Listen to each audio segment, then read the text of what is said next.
Get nasty on a Monday. It's a Fast Lane on 101 ESPN with Andrew Marsh, Carey Davis, and fresh off the lake, Jamie Rivers. Yes. I'm Anthony Stalter. Appreciate everybody being tuned in. 203, your time check is brought to you by Clarkson Jewelers, an officially licensed Rolex jeweler. Matthew Liberatore hasn't picked up a win since June 29th.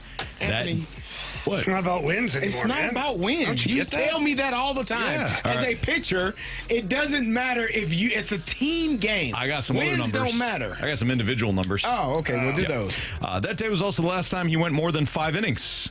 Okay. In July, Liberatore had a 6.57 ERA, and in August, he has a 4.67 ERA, so he's improved. Getting better. Yeah. Right? Do you guys feel as though, and this isn't being discussed right now, at least among the Cardinals, at least that we know of, but do you think that Liberatore should be shut down for the rest of the season? I think you can start treating him almost like an opener. Oh, Let him. man. Okay, if you shut him down, who the hell's pitching? Are you going to pitch him for 2 innings and say go 6? Like 3 innings. What? It's just reverse engineering the whole thing, Carey. Come on, work with me here, will you? I hate it. He hates ideas, this guy. This guy hates ideas. Some ideas. That's your idea, then. I don't have one. That's why I'm not. That's what they do. People who President don't of have baseball ideas, operations. Anthony, They criticize. they criticize others. So my thought would be that, look, obviously Matthew Liberatore, in my opinion, I don't know, is probably puttering out a little bit here. This is the most innings he's ever pitched in his career at this point. And, like, if you look at the beginning of his games, they're fine. And then the 3rd, 4th, 5th inning, the wheels kind of fall off. So I don't think you can afford to just shut him down for the year, because then what are you replacing him with? Like, you can't. As it is, you're skipping Miles Michaelis right now in your rotation. Mm-hmm. So what are you going to do? So my idea, Carey, by the way, is just pitch him 2 or 3 innings, piggyback him with Leahy for 2 or 3, and now you're into your bullpen. I don't know what else you do, because you can't fill that spot with another pitcher like Graceffo. You're going to go there? Right. He's not really stretched out either. He's been in the bullpen pretty much all season. No matter what you do, you're managing. You're managing the innings for your rotation. Does he change this recent stretch? Does it change how you view him for the 2026 rotation? He's going to be in the rotation, but I'm just talking to you guys as fans. Are you cautiously optimistic that he can build on this? Are you skeptical? Are you in wait and see mode, which is kind of where we're at with most of this entire team? I am, how to put this politely? I am frustrated, bothered, annoyed, angered, pissed off. A lot of things I could say, because what this does is I keep saying this. Your job is to kind of answer questions, Anthony. Mm-hmm. Not you specifically, but as an organization. When you go through a season, you want to say, check that box, that question's answered. That box, that question is answered. I feel like we have more questions than answers. What are we doing next year? Like, this year, okay, cool. But what are you doing going into next year? Who's your starting 5? Mm-hmm. I don't know. Do you? Do you have 5 guys that you're confident in to be in this starting rotation, not just for the rest of this season, but for the 2026 season? No. You got one? There's one guy that I'm sure of, and that's Sonny Gray, but I'm not even I'm sure of him if he's in a Cardinals uniform. But you trust him more than Yeah, trust In fairness, it doesn't have to be July. It just can't be too hot. You don't trust Sonny? I trust him. No, and his balls are all wet. He can't do it. Doesn't throw it right. I don't know if he's going to be up, man. I don't know if he's going to be here, though. Okay, let's say he is. Maybe he waives his no trade clause. I don't think you can trade him. Let's play devil's advocate. He's here. You can trade him. What other 4 you got? You got 3 pitchers right now. That's what I'm like. You don't have people to play the position. Yeah. You don't have enough people at that job. And then you got too many damn people at other jobs. Like, you are ass backwards in so many ways this season going into next season. What are you going to do? How do you get better? What is the answer? Are you hoping a prayer that Liam Doyle is ready to go day one? That's a lot to ask of him. Are you hoping, praying that JJ Wetherholt, who you don't have any intention or seem like you're ready to bring him up. You don't want to bring him up.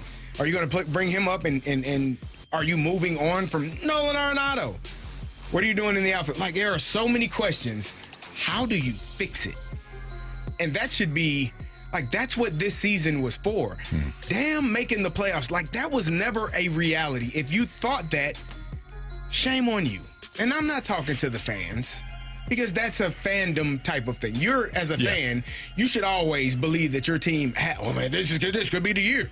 You see our record in May? Yeah, cool. That's what you should believe.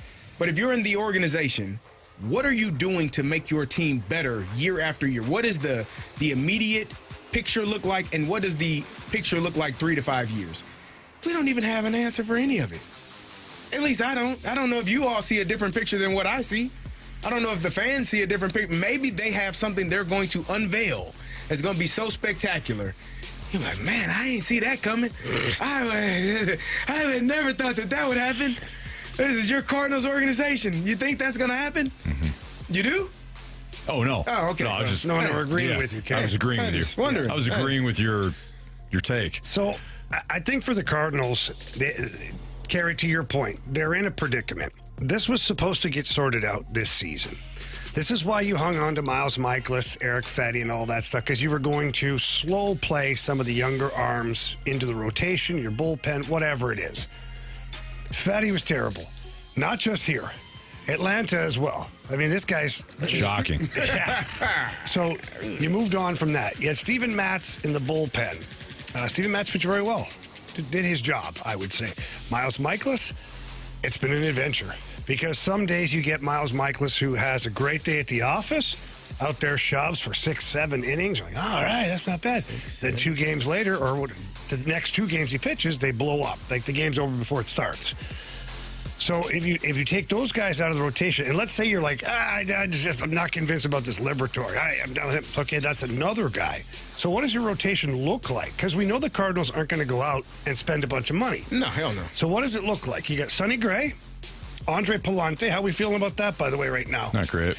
Number 5 starter, if he battles in spring training and can win it away from somebody else who it might be available. And then what, guys?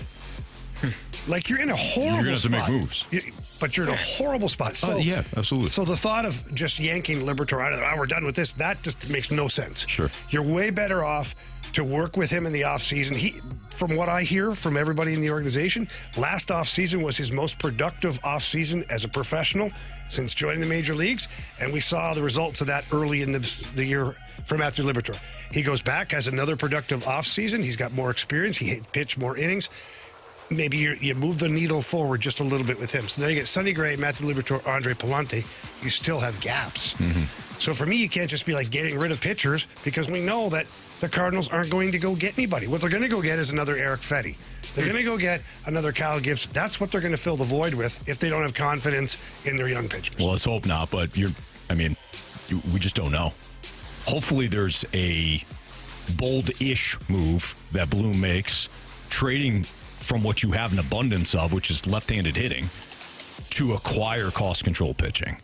It may not knock your socks off, but to your guys' point, he's going to have to do something because the internal options are not ready.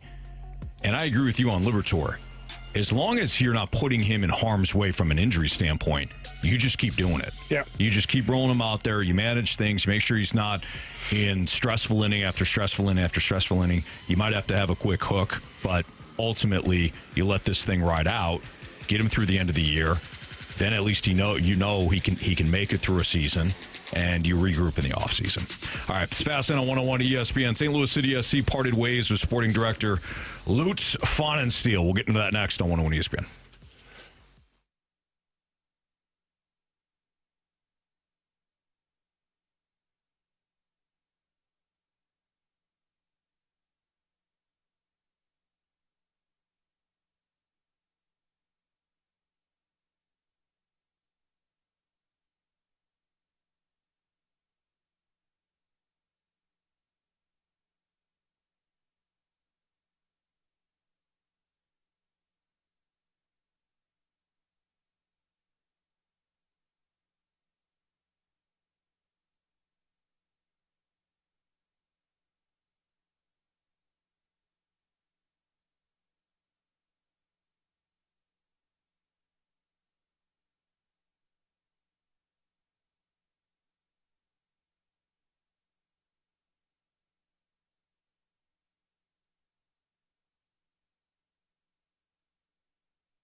Hey, it's Carey Davis, and if you're in the market for a new vehicle, then my good friends over at Genesis of St. Charles, they have you covered. They are the #1 Genesis dealership in Missouri for 2025. They're Missouri's first and only standalone Genesis dealership, and you need to go in and check them out today. They have a beautiful facility, a luxury facility. You can experience that luxury at the state-of-the-art facility located at 5601 Veterans Memorial Parkway in St. Peters, right off of Mid-Rivers Mall and Highway 70. They have a large selection of new Genesis models in stock, ready for you to take home today. Every purchase that you make, if you make one, comes with 3 years of complimentary Genesis service valet. You must be within 125 miles. That means complimentary vehicle pickup and delivery, plus a loaner vehicle at no additional cost. You can schedule it online easily, or you can visit the facility. I encourage you to do that. If you're in the market for something new, Genesis of St. Charles will bring the test drive to you. And again, they are closer than you think, right off of Mid-Rivers Mall. Check them out today. If you're too busy, can't get into the store,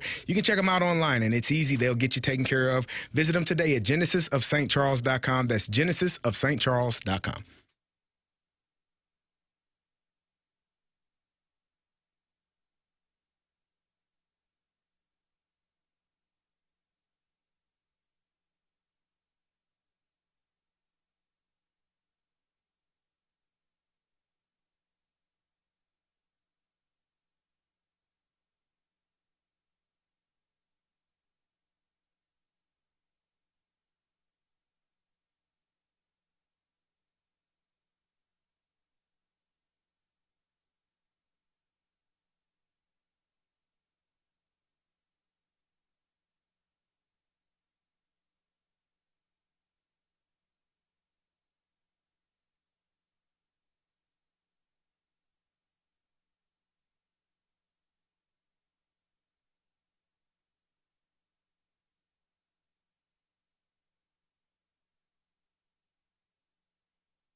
It's Fast on 101 ESPN. So St. Louis City SC parted ways with their sporting director, Lutz Pfannenstiel.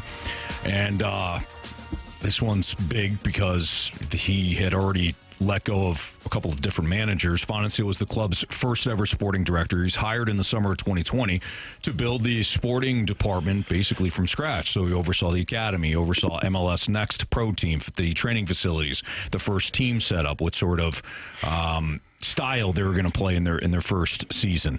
And he played a pivotal role in the club's historic expansion success in 2023.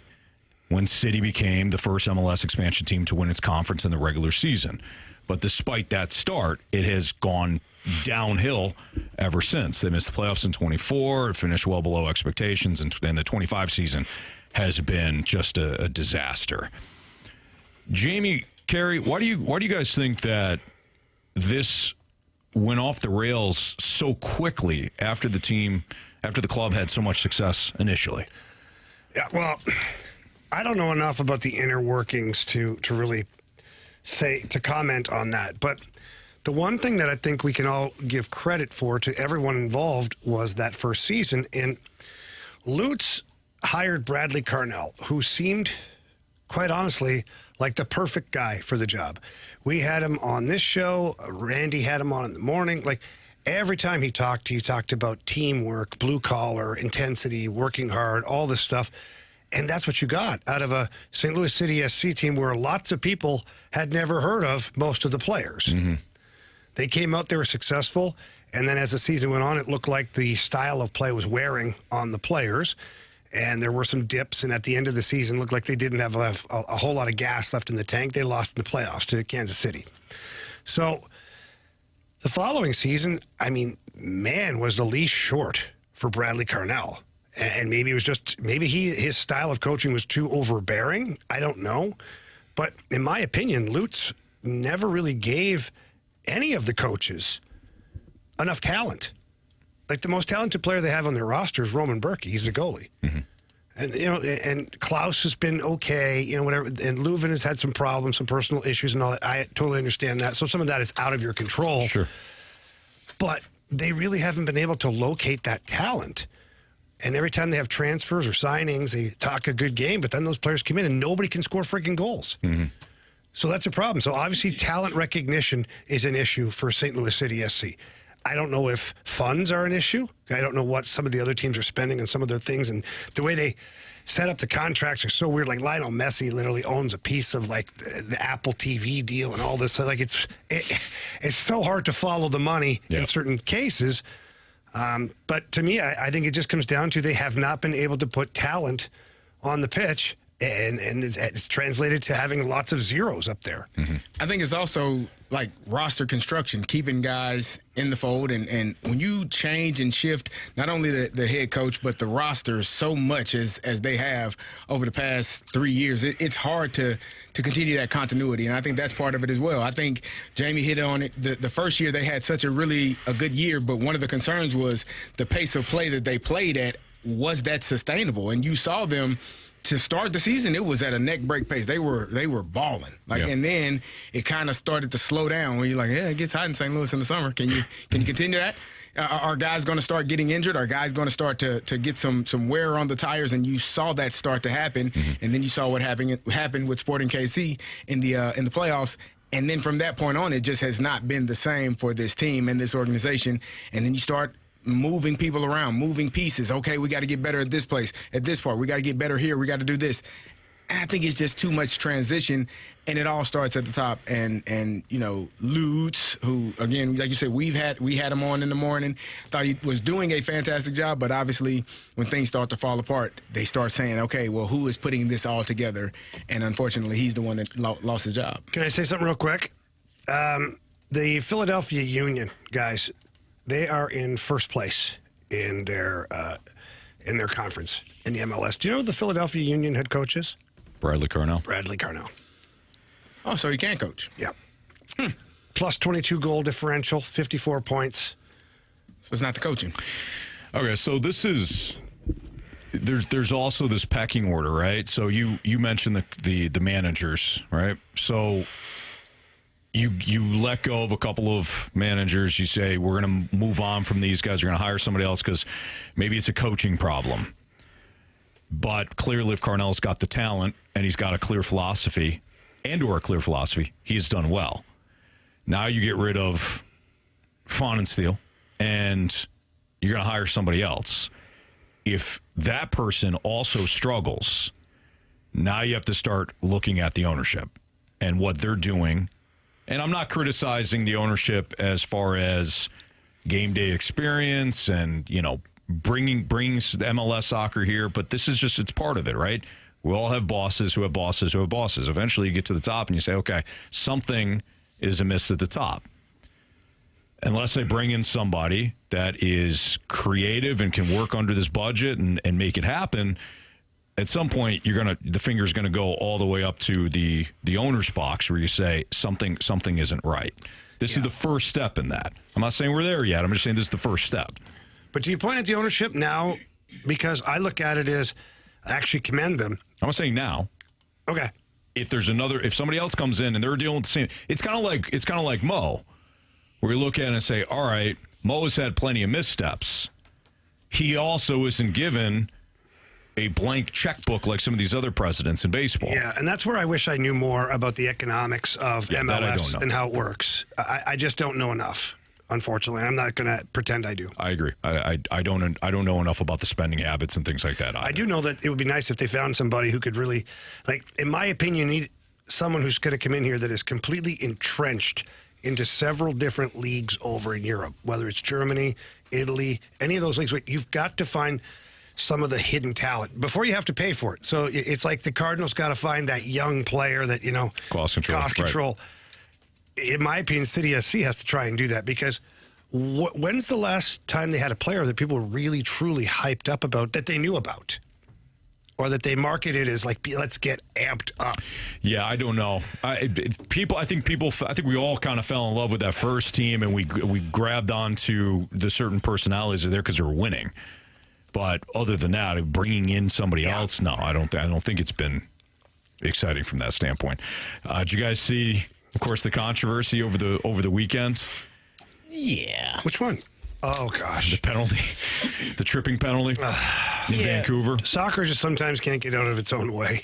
So I know people are, well, he didn't trip him. Here's the thing. I've run a lot, like, and used to run in front of people, be fast enough to where, I could be out in front. Mm-hmm.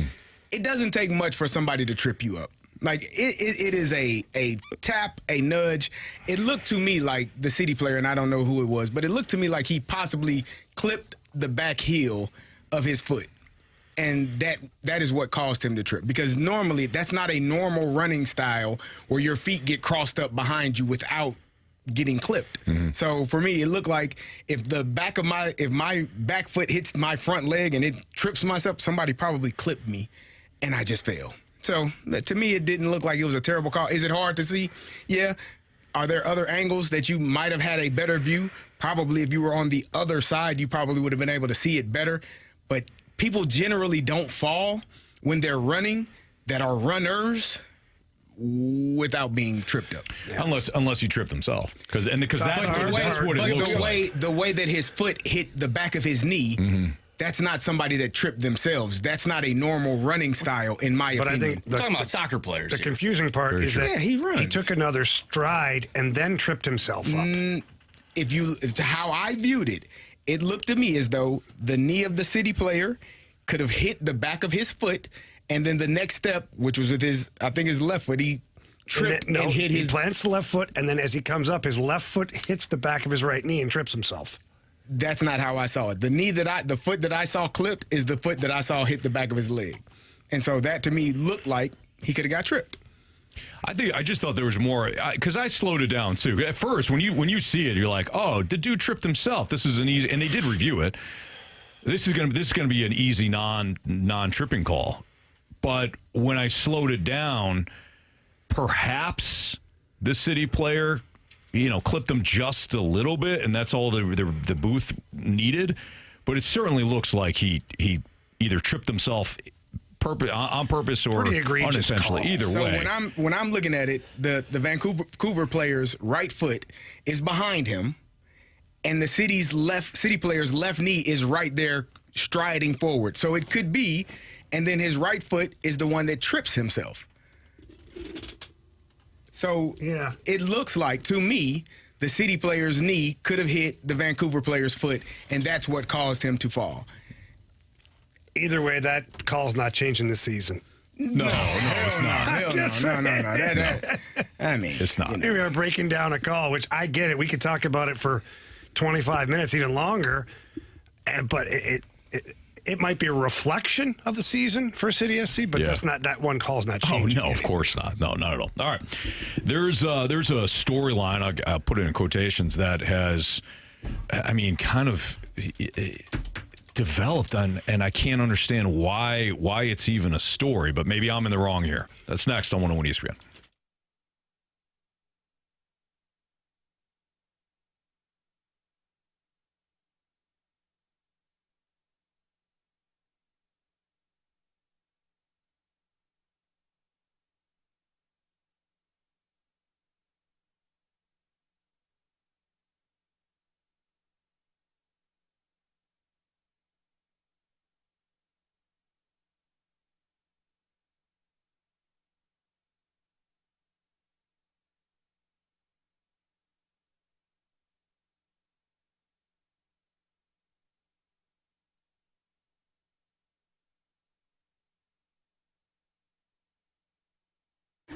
Anthony, so much discussion these days about testosterone replacement therapy, and some people don't really know what it is or what it entails, and some people think it's like, oh, I'm nervous about it. Please don't be.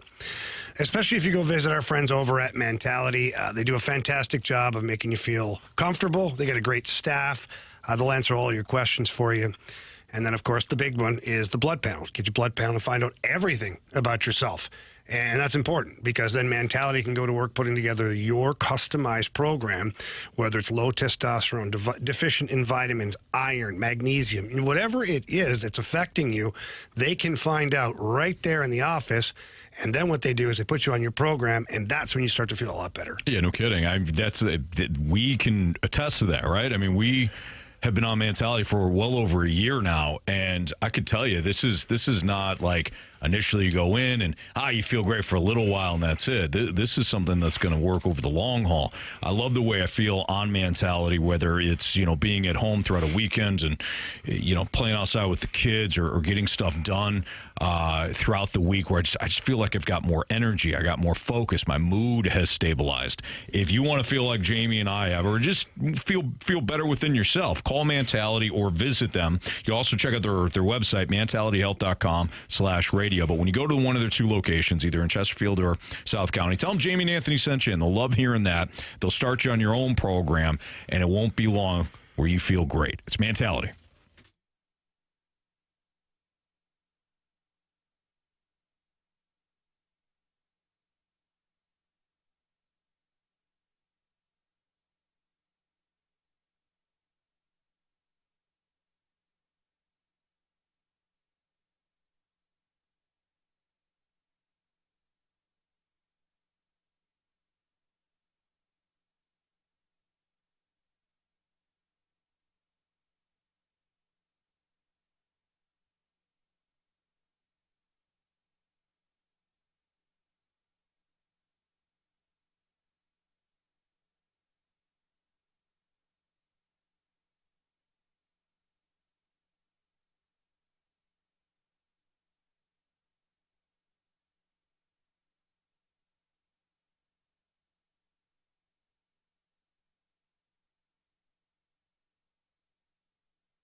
ESPN Sports Center.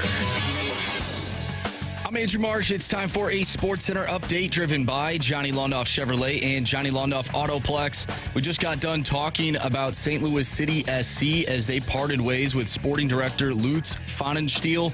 This comes days after City's controversial 3-2 loss to the Vancouver Whitecaps. If you missed that conversation or anything from today's show, make sure you go to 101ESPN.com or check out the free Dobbs Tire and Auto Center's 101 ESPN mobile app.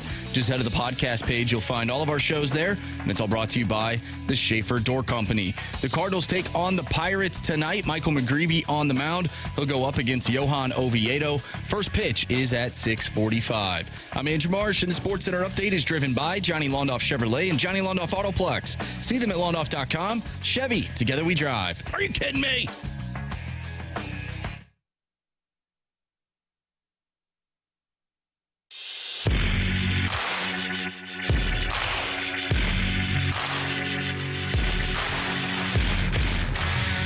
Sanders being pressured, spins away again, keeping the play alive. The fans love it, but that's one of those plays where maybe he's got to roll out and throw it away, huh? I don't really understand how some people view the Shedeur Sanders thing as the Browns setting him up for failure. He's a third quarterback.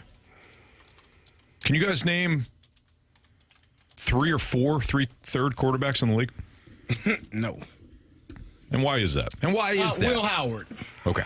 So you name the Steelers Actually, guy. Max I think he Brosmer. might be second. You just named the Vikings guy. I don't know who the backup is in Pittsburgh. Either way. Yeah. You don't know a lot of third string quarterbacks. Nobody does. Which is what Shedeur Sanders is. Yeah. For now. But people, for now, but people want to make this out to be like they set him up for failure. See, I look at it differently. I view it Maybe from I'm missing something. No, Do tell. I don't think you're missing something because I've read all the stuff too, and everybody and RG3 getting on there again and talking about how they put him with a bunch of guys that are going to get cut or all got cut. They set him up for failure. I don't view it that way. If I'm Kevin Stefanski, let's see what you got. I'm not going to give you all the starters. I'm going to make life really hard for you. I'm not setting you up for failure. I'm testing you. Mm-hmm. And it's also sometimes a little slice of humble pie, too. Because Shedeur, I'm sure, after his last start, he did very well. Everybody was happy. And we know he's got, let's just say we know he's very confident in his abilities. Maybe some of that started to wear off in practice. Maybe there are things we're not seeing, and I'm just assuming all this stuff. I have no idea. But I still look at it, even as a player, I would look at it as a challenge. All right, I'm looking around here. I'm looking in the huddle. I don't recognize one face here. Okay, we're in one here today, guys. Yeah. So I'm going to try and keep things simple. Get the ball, get it out. Get the ball, get it out. Mm-hmm. He wants to scramble. He wants to hang on. Maybe this was a tough love lesson, too. Maybe they've been telling him in camp. Drop back, get it away. You don't see what you need right away, get rid of the ball. Like, we cannot be taking yardage losses. Sure. And so maybe this was a little test for him, and they said, see what happens? This is why we're talking about boom, boom, boom. Yeah. I don't see it as them trying to sewer him. That's just my opinion. So you and I are on the same page. You added another layer, which I think you're spot on. I mean, he had issues with this at Colorado, where he'd drift a little bit, and then all of a sudden get away with it. turn into a sack, or he got away with it. Carey, are we missing something here? Do you think that the Browns are trying to set him up for failure? I mean, you are. I think I was reading Brenton Buckner, who played at Clemson and for the Steelers and played. I think he's might be coaching at Clemson now. I don't know, but either way, I was reading his post, and he said, it's generally the ones are with the ones. The starting offensive line is protecting the starting quarterback. The seconds, the twos, are protecting the second quarterback. The threes are protecting the third quarterback. And here's a news flash. Every man that is on that field yesterday, Saturday, Friday, whenever they played, they're not all going to be on an NFL roster, which means they're all not capable of playing at an NFL level, which is why they are number threes, which is why they are number fours, which is why some of them will get cut and maybe fall on the practice squad or maybe be out of the league completely. It's not them trying to set him up to fail. it's the number where he is, and those are the guys that are at that position. Why the hell would I have my starting offensive line blocking for the third quarterback when it's number 3s on the defense out there? Right. That's just how it goes. And even if it was number 1s on the defense out there, my starting quarterback is out of the game, which means my starting offensive line is probably out of the game as well. So, no, they're not trying to set him up. They're not trying to, in my opinion, they're not trying to teach him a lesson and say, hey, it's football. The guys aren't good enough to block for you. You got to scramble around and try to make something happen, and you get knocked down and you get your ass up and you get back in the huddle. You pat them on the head and you understand, man, you're doing the best you can. Your best probably ain't good enough, but that's life, and we're going to play the next play. He did deal with that in college because his offensive line at Colorado wasn't good enough at times. They stunk. He got hit in the face a lot, not because he was drifting in the pocket or not know. They just couldn't block for him. That was the one area that at Colorado they struggled with. They had all of the premier athletes on the outside, but they didn't have the offensive line to play with those teams that were top tier, top notch power group of 5, power 5, power 4 teams. They just couldn't because those teams' interior line play is much better. So for me, just watching him play football and watching that scenario, no, I don't think anybody was trying to sewer him. They were not trying to set him up, not trying to get him to fail. They were not trying to bring him back down to earth. He was playing with the 3s because he's a 3, and the guys in front of him didn't block well enough, and he got hit in the face. Right. That's football. And you live and you get up and you get your ass. And when they watch film, yep, that wasn't good enough. You got to do this better. You got to do that better. Hey, we got to do this. It's football. Yeah. It's not trying to teach anyone a lesson or trying to get someone hurt or trying to bring someone back down to what you deem is the level they need to be at. It's football. And you may have watched, Dylan Gabriel play in college and Shedeur Sanders, and you like Shedeur Sanders better. Great. The Browns don't. The Browns can continue to tell us that without telling us that. They drafted Dylan Gabriel in the 3rd and Shedeur Sanders in the 5th. Kevin Stefanski may love Dylan Gabriel to fit his system more than Shedeur Sanders. We don't know. The ownership group may have said, hey, listen, we're going to take Shedeur Sanders here. We're going to throw numbers at the quarterback situation. Stefanski may still feel, all right, well, hey, throw him in the mix, but I'm telling you right now, Dylan Gabriel's a better fit for my system. This isn't some sort of magic conspiracy theory where everybody's just out to get Shedeur Sanders. No. Was he a 5th round pick in my opinion? No. But I don't scout and draft quarterbacks. Not yet. Not yet. And they are missing Someday. out. Listen. Thanks, Carey. They are missing out. I appreciate because you're not, and you should be. Carey, thank you. Yeah, I appreciate all the times that I've showed you my extensive flag football playbook. It's a bit much, Anthony. I've scaled it down. For 3rd grade? I've scaled it back. 3rd grade? Nope, not yet. No, they're not there yet. Yeah. Just started 2nd. Oh, goodness. Yeah, kindergarten and 1st grade. Oh, that means the playbook expands. We're at another level. Listen to Carey. I've cut back. You cut about 30 plays out, didn't you? I certainly did. Yeah. He came in with this. But he's working on 15 more. He came up with this. I said, Anthony, that's a lot of plays, sir. No. Listen, I'm going to show. No, Anthony. I don't think you should have that many plays. No, trust me. It's going to work. How about we pick 5 that we do really well? I said, at some point, I was like, okay, cool. He came back the next day. You know what? Yeah, I got to simplify this. Carey, you know what? I got to simplify this. And we've had success, too. Don't worry. When I first started coaching youth hockey with my boys, they were 7, 8 years old, whatever, and we'd have power plays, and I'd have a setup for the power play. And I'd be like option 1, option 2, option 3, all off the same player who has the puck. We've got 5 options. Yeah. Can I just shoot the puck, Coach? Yeah. You know what? Let's get 2 guys in front and just shoot the puck. You catch yourself. Yeah. Because you get so hyped up. Oh, yeah, you're excited. You want to do it right. And then the next thing you know, some kid comes to you, can I run the ball? You're like, yeah, go for it. Here we go. Yeah, they don't care. No. All right, it's a Fast Line on 101 ESPN. We don't have a lineup yet, so we can't play the lineup game. However, could this be an opening for JJ Wetherholt? We'll tell you what this is and tell you why it's probably not. That's next on 101 ESPN.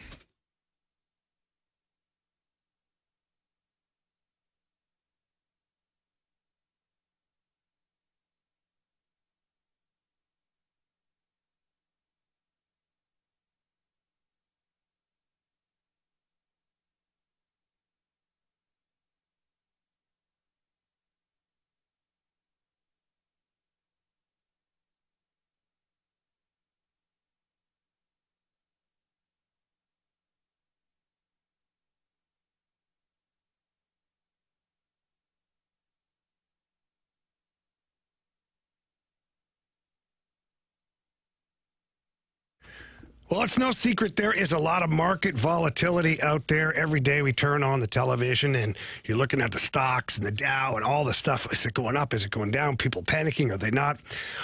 Why don't you try buying some farmland? Yeah, I know it sounds a little bit different, but when you got people like Warren Buffett and Bill Gates that are investing in U.S. farmland, there's got to be a reason that they're doing that.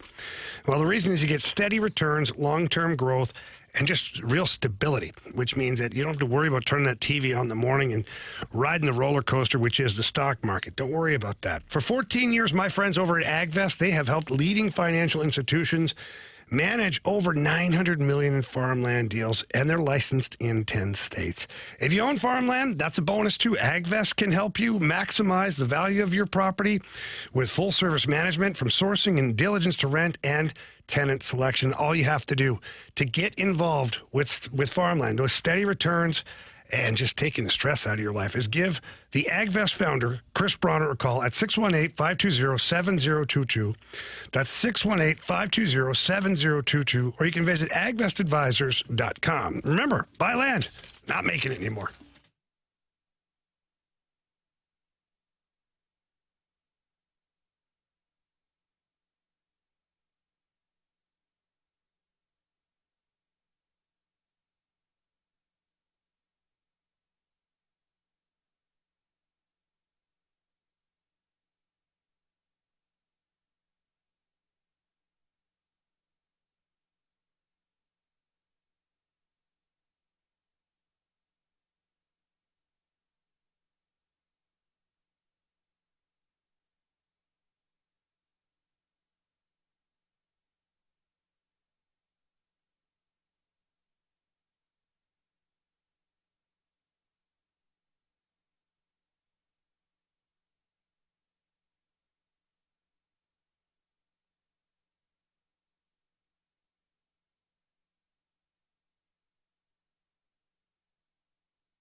Mason Wynn either has or will undergo a MRI today on the same knee that he had an MRI back in July. I wonder, gentlemen, even though Mason Wynn wants to play, and he has said, and I quote, it doesn't feel great, talking about the knee. It doesn't feel great, obviously, and I would have played today if it felt good, but we're going to get some testing done on Monday and see what it shows. This is Wynn last night. I got an MRI earlier in the year in July, and it showed a little something. I'm assuming this one's going to show a little more, but I don't think this changes my outlook. Whatever it shows, I'm going to be ready to play tomorrow and going forward. It sucks that I've had to miss 2 of the last 4 games, but going forward, I'm going to have to play through it and suck it up. I admire that Mason Wynn wants to go out there and play. You want players like this littered throughout your organization. You want tough, gritty players that are willing to go through the grind for the betterment of their team. But let's be real. The Cardinals' season has been slipping for a while now. Mm-hmm. Mason Wynn's part of your future. Why not just shut him down, especially if he needs some sort of surgery, even if it's a minor surgery? I'm not saying he does, but even if he does. Even if it's rest. Like, what's the point?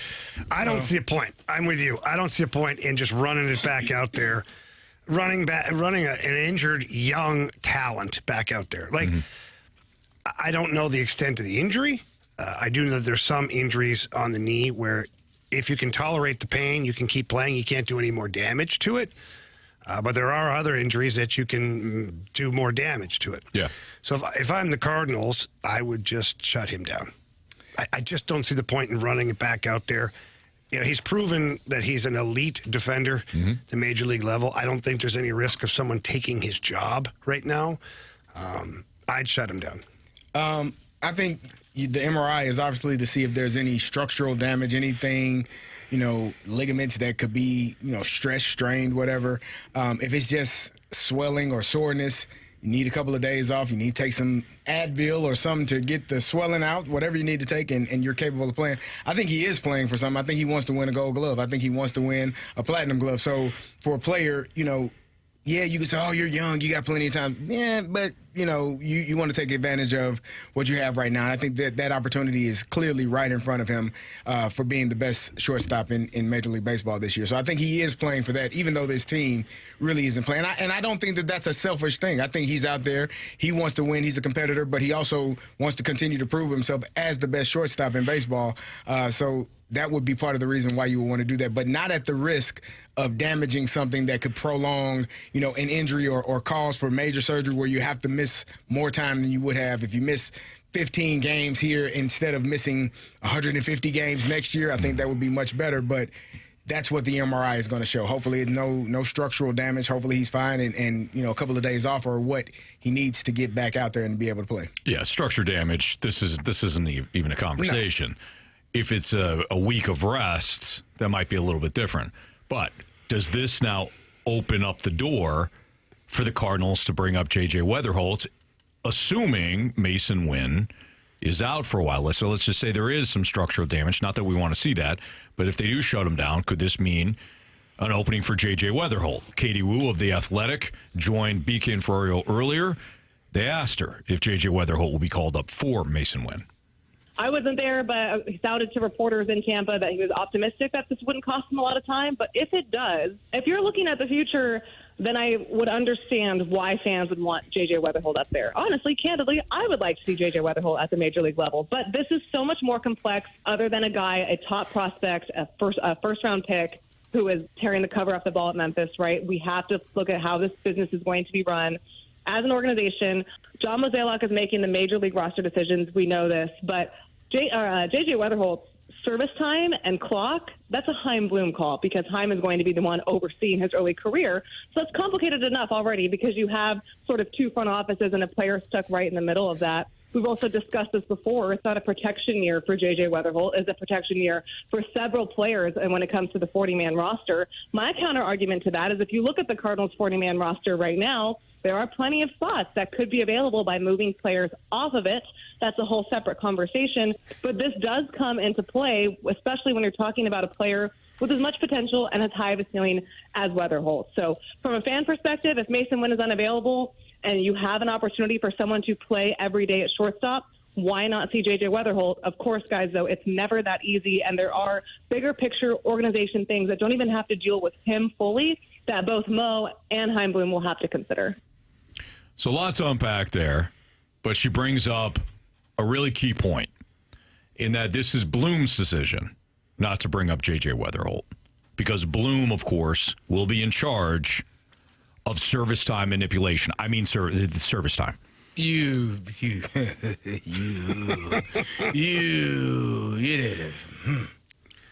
Continue. Baseball's so frustrating when it comes to that. It's so frustrating. Do you not like this? Frustrating. I like guys that when they get drafted, they get to go play right away if they're good enough. If you're good enough to play, I like football. And quite honestly, not just good enough to play in the majors. Like, JJ Wetherholt is proving to be one of the best AAA players. Like, easily top 3 for the season. He's only been there half the season. I mean, this guy, he hit 2 off Chris Sale the other day, had another couple of RBIs. Like, his stats are off the freaking charts right now. It feels like a Chris Bryant situation. It totally does. Chris Bryant in 2015. Now, granted, that was at the start of the year, but Bryant was destroying spring training. It was nine home runs. He had a .425 average. He looked like one of the best hitters in the league. And the Cubs sent him down to their AAA affiliate for 12 games before calling him up. Why? Because you need 172 days on the active roster or the IL in Major League Baseball in order to accrue 1 year. If not, you don't. So by keeping him down until mid-April, the Cubs gained an extra year of team control through 21 instead of 2020 because of the COVID. And then the aftermath is that Brian filed a grievance. It was denied, and the case became kind of the poster child of manipulation, service time manipulation. And he's still with the Chicago Cubs. Yes, sir, he is not. Well, but no, I mean, when they do that a player appreciates, staying there, and when they become a free agent, they are ready to sign on the dotted line for that club because it worked out so well. Well, Carey, I guess we don't know because he was traded to the San Francisco 49ers. Probably because 49ers. 49ers. Giants. It's like, no wonder they were bad last year. Pissed him off so much. He wanted to go play football. They're like, hey, we had a player once that was a wide receiver for Notre Dame. He was pretty good. Well, Jeff Samardzija. Mm-hmm. The Giants, and then Brian signed with the Rockies, and nobody has ever seen or heard from him since. Yeah, so he probably wasn't going to sign back with the old Chicago Cubs. That was the thought. Yeah, they probably pissed him off because they manipulated his service time, and when his time came up, he was like, no way in hell I'm going to be here. Mm-hmm. Yeah, no, I'm good. So you run the risk of that. He showed them. He went to the Rockies. They paid him. Now there are examples where it has worked out in quotation. So Vladimir Guerrero in 2019 is an example. He tore up the minors. He was clearly ready to play in the big leagues by 2018, but the Blue Jays waited until late April 2019 to call him up, and they said, well, he's got defensive issues. We got to clean this up for 15 or 16 days. And he wound up getting a contract, so, Yeah.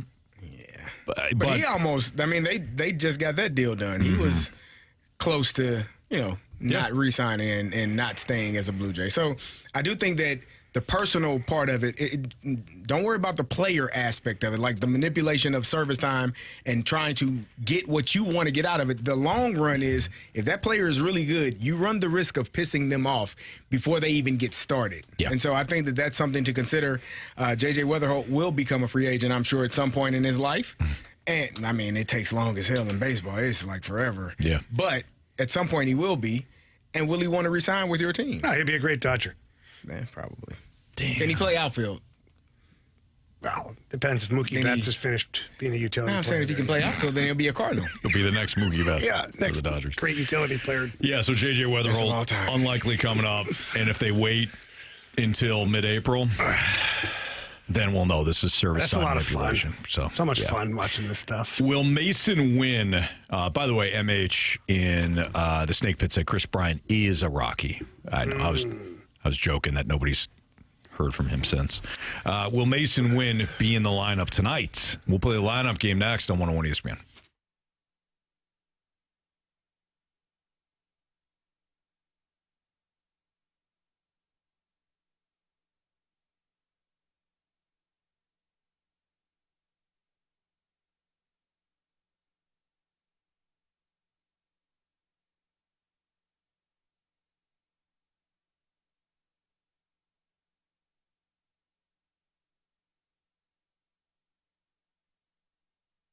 Cheap, fun. Let's get dirty with my friends over at Dirt Cheap. Look, Labor Day weekend right around the corner, and the Rivers are having a little get-together. That's right, and we're going to get everything from our friends over at Dirt Cheap. whether it's the beers that they have available, whether it's the canned cocktails. I definitely know we're going to pick up some of that margarita mix, a little tequila, all the good stuff. And always, they've got the beautiful selection of bourbons available in-house. And I say this all the time. Dirt cheap is the prices, not the product. Head into any location you want. You will see that everything that you're looking for is on the shelves. Dirt cheap right now. I can tell you the Kisker location has a nice healthy supply of Buffalo Trace. That's a great bourbon out there. Get your hands on some of that. You can also download the Dirt Cheap Rewards app. Start saving immediately. You can place a pickup order, a delivery order. And again, the Kisker location has a drive-through. I've used it before. It's a fantastic convenience. So please check out everything available over at Dirt Cheap by visiting cheapcheapfunfun.com. Again, that's cheapcheapfunfun.com. Hey, they are your one-stop party shop. Remember to have fun, but please be careful out there.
Your time check is brought to you by Clarkson Jewelers, an officially licensed Rolex jeweler. With Andrew Marsh, Carey Davis, and Jamie Rivers, I'm Anthony Stalter. Time to play the lineup game as the Cardinals take on the Pittsburgh Pirates at Busch Stadium. It'll be Johan Oviedo, former Cardinal, that opposes Mike McGreevy in the pitching matchup. The big question is whether or not Mason Wynn will be in the lineup after he got an MRI at some point today on a knee that he also had an MRI on back in July. So, time to play a lineup game, boys. I thought you were going to say Johan Santana. I was going to say, wow. No. Wow. I think this is Newbar. We good? Guys, whoa, hold on. What are you rushing for? Well, Jamie, you just getting in here. Oh, Carey, yeah, I know. You're way ahead of me.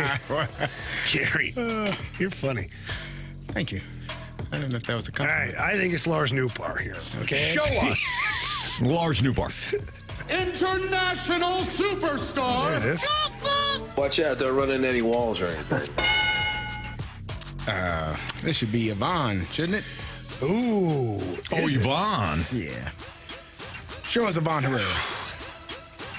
You're wrong. Okay. Stay hot, Carey. Who the heck is playing? You think Yvonne has a day off? I guess so. When was the last time he had a day off? Don't know. Been a while. Saturday? Did he? Yeah. Oh. Well, then he's not off today. Let's see it. They all had a day off Saturday. They did. I'm like, man, for the Tampa Bay Buccaneers Yeah. foosball game. Well, if Mason Wynn is in the lineup, this could be Mason Wynn. You want to do that? I don't know who else you'd move up to 2. Why would we have all this talk about Mason Wynn's knee and all this stuff, and then we just roll him back out? We have a radio show to do. Well, if his MRI came back clean. Not us talking about it. The team, Carey. I know we've got to talk about it. I'm sorry. Go ahead, whoever. Disgusted right now. Do you want me to do it? Yeah. Sure. Show us Mason Wynn. Bring me that Well, that's good, though. MRI probably came back clean. Glad we did that before we got to the lineup game, right? Yeah, me too. Then we would have needed another segment. Yep.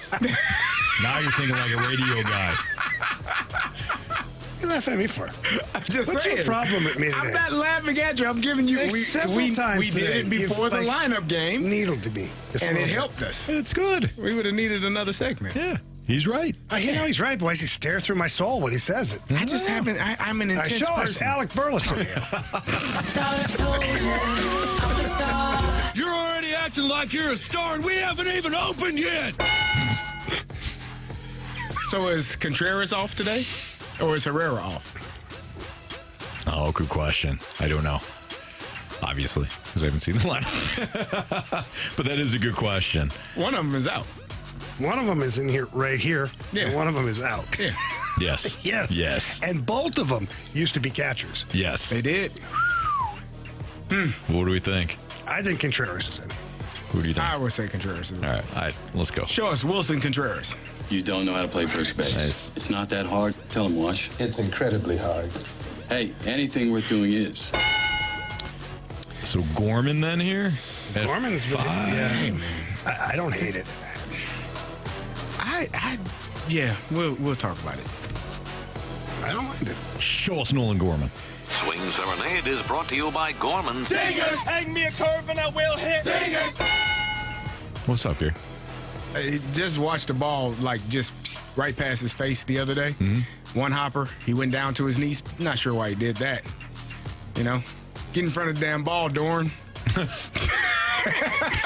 What's with this Olay? Olay. All right. Walker 6. here? Was Walker yesterday, right behind Gorman. Okay.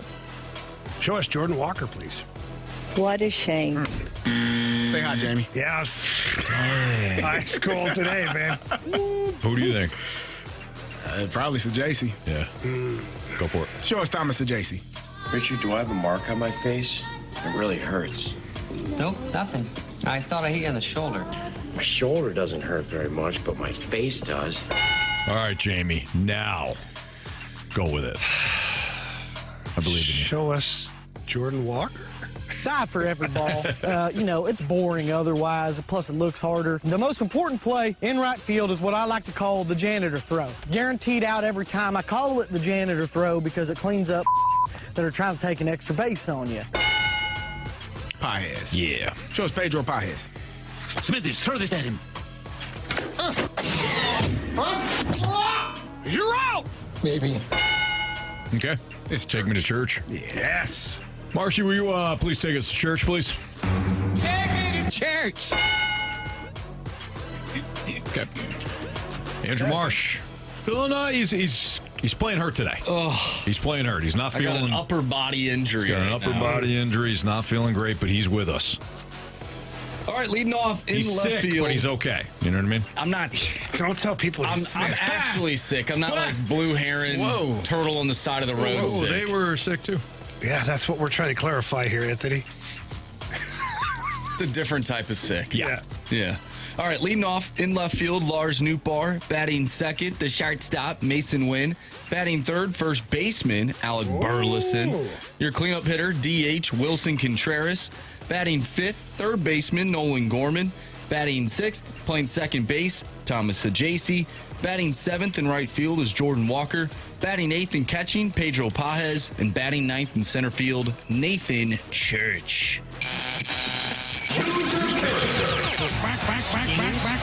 You know, Oviedo. Go back! He's still got some stuff, I don't believe what I just saw! Home run. What are the standings now? Because Anthony's making a move here. Yeah, Anthony I collected 2. But picked up 2 more points, thanks to Wilson Contreras. And I forgot who it was. Maybe it was you, Carey, who said, there's no way he hits a home run 3 days in a row. And Anthony was like, yes, there is. Your thoughts, Carey? And then he hit a home run again. Terrible idea. Yeah. And not to mention, Jamie, what a pick you had and beat the streak. I bet. Where you picked the fellow who hasn't hit a home run all year. And he hit a home run. He got a base hit. Yeah, he did. Good for you. Just had a feeling, guys. Yeah, you did. Of course. Yeah. Feeling. All the way from the water in the lake. So, Marsh, what are the latest standings? All right, so Jamie has 30 points. Carey is still in second with 18. Anthony, you were 1 point behind Carey with 17, and I have 6. It's been a tough go for Marshy this year. That's all right. He was leading. He was at the first 4 or 5 points week. for him. It was like the first 2 games. He was out of the blocks. I was up 3-0. He tripped. But not himself, like that guy from He Vancouver. clipped another guy's knee. Yeah. All right, Jamie. Gorman, please. Gorman Fisherman. Pozo. Oh, Carey's trying to make some noise. You know what, guys? To shake things up, give me Wilson Contreras. This guy hit his first home run over the weekend. Give me Nathan Church. Give me another home run. Okay. Churchy. There you have it. There's your lineup game and the home run derby. So, Carey, I got the sense that you do not want to see more of Nolan Gorman at shortstop, or at third base, I mean. Yeah, I think... You're tired of watching it. I think you got to stop the ball. You should. And you're taught, as a little leaguer, get in front of the ball. Use your body if need be. He went down to his knees, and that ball almost hit him in the face. Sure. Skipped right by him. Good thing he got out of the way. Good thing he did. Didn't That would hurt. Use a glove or his body. But, yeah, I think he's got to get better at that position.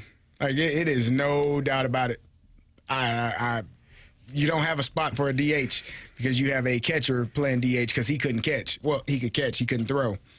This guy is playing third base, doesn't seem to be able to catch or throw, which is problematic because you can't have 2 DHs. Yeah, but you can't have 2 DHs on your team. You're right. Mason Wynn might actually be able to play that whole thing over there by himself. He's got a bad knee now.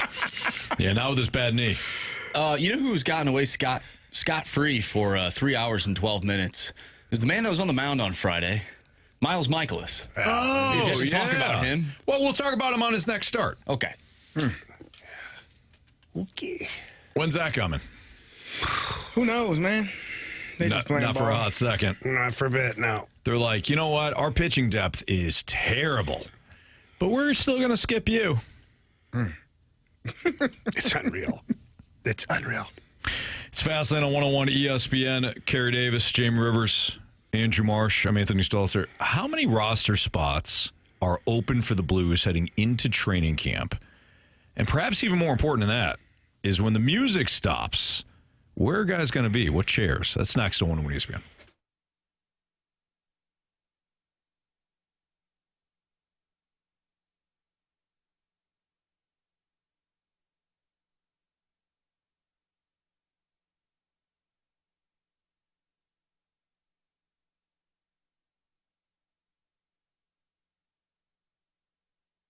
I know my guy Marshy was watching over the weekend as his Iowa State Cyclones picked up a huge win in Dublin over K-State. Football is back, as we know. Underdog is the best place to select entries and win money all season long. And, of course, you can play right here in our state of Missouri. Playing on Underdog is easy after you download the app or after you sign up at their website. Just choose whether or not your favorite players or least favorite players will go higher or lower on stats. Talking about touchdowns, rushing yards, receiving yards, interceptions. They got it all at Underdog. If you get your entries right, you can win up to 5,000 times your cash, and you could play for as little as $1. I really enjoy playing Underdog. I love during the games as well. When you're on the app, you can play live games, too. They got updated stats throughout the game, so it's not just pre-flop entries. You can actually play live with Underdog. So download that app today. You got a promo code to use, too. Promo code Anthony, my first name. Then you score $50 in bonus funds when you play your first $5. Again, my promo code is Anthony. Millions of fans have already won billions making plays on Underdog. Will you be next? Underdog, make plays, win money. Must be 18 or older and present in Missouri. Terms apply. See assets.underdogfantasy.com/web/play and get terms. _DFS_.html for details. Concerned with your play, call 1-800-GAMBLER or visit www.ncpgambling.org.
We still got some time before training camp kicks off for our St. Louis Blues, but everybody enjoys some roster construction talk. Jamie, how many spots do you estimate are possibly open for the Blues heading into training camp? 2. Dos hermanos. And there are a lot of bodies for those 2 spots. All right, so what 2 spots? So for me, it's third line. I'm just going to say what I've got written down, and it's just to simplify it. I'm not going to get into line combinations right now. I'm just going with players who have solidified spots. So if we look at the first line, Snuggerud, Thomas, and Buchnevich, those 3 are solidified.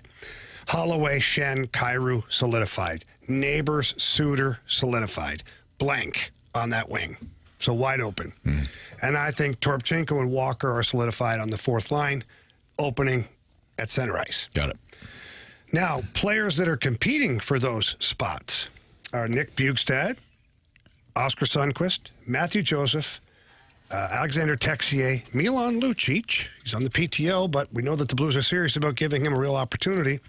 Then you've got Stenberg and Dvorsky. To me, are the long shots, but still a couple of young guys that are looking for a spot on the roster. So that's a lot of bodies for 2 spots. Mm-hmm. And each and every one of those guys is an established NHL player.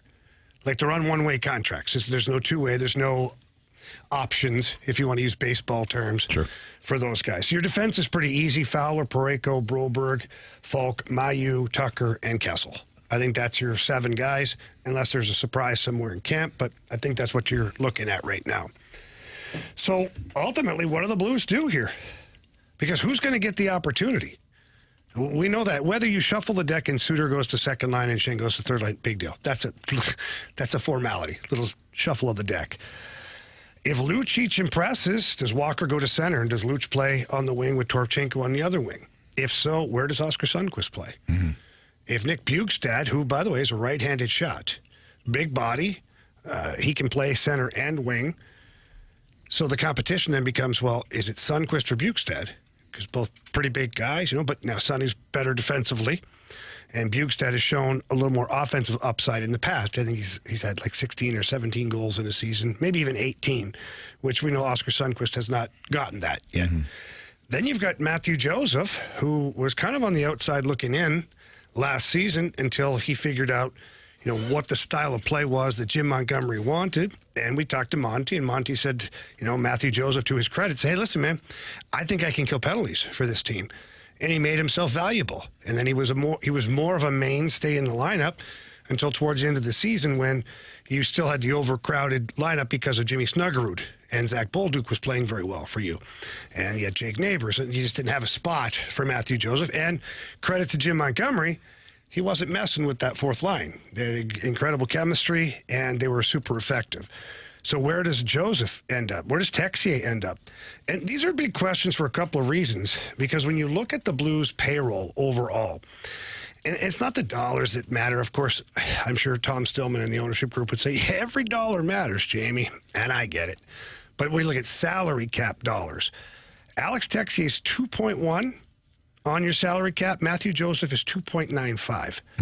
So that's $5 million in cap space being occupied by 2 players that had no home at the end of last season, that were struggling to find your lineup. Now Nick Bjugstad comes in at 1.75. We know that Oskar Sundqvist is at 1.5 million. So if you somehow put those 2 guys in lieu of, you've gained $3 million in cap space. Right. And if Milan Lucic makes a lineup, we know he's at 775. He would probably be at 775. That's my estimate, by the way. And then he would have some bonuses in there, probably somewhere around $1 million. So another guy that's much cheaper for you in that matter. And Dvorsky, same thing. So this is where it gets fun. Fun for some people, not for those guys. Not for those 5 guys plus Dvorsky and Stenberg. It's not fun for those guys because it's a tremendous amount of stress. Mm-hmm. But the cream rises to the top. And that's what has to happen here. And this is something that most teams that are retool don't have, is roster competition. They have roster certainty, which going into camp, you're like, hey, everybody kind of knows where everybody slots in. Let's go back a couple of years ago with the Blues. Like, okay, they're here. No, all right, there's our team before training camp even started. Yeah. We don't know that to be true this year. We just don't. And you'd have to think that Bjugstad being a signing in the offseason means that Army has a spot for him in this lineup. Very seldom do you go sign a guy and then get rid of him. Mm-hmm. Seldom. It has happened, but you just don't know. So we'll see. It's, again, I said it in the office, it's a lot of bodies, a lot of musical chairs bodies, and not a lot of chairs. Yeah, a lot of bodies. A lot of bodies, no chairs. No chairs. Yeah. When I hear you say Bjugstad's name, I just automatically assume because he was signed in the offseason that roster spot is solidified for him. But you're saying that even though they brought him in as a free agent, there still is an opportunity for him not to make the team. Yeah, I mean, he's got a 2-year deal at 1.75 for the next 2 years, which is, I mean, very favorable for the club. But you also look at Mackenzie McEachern.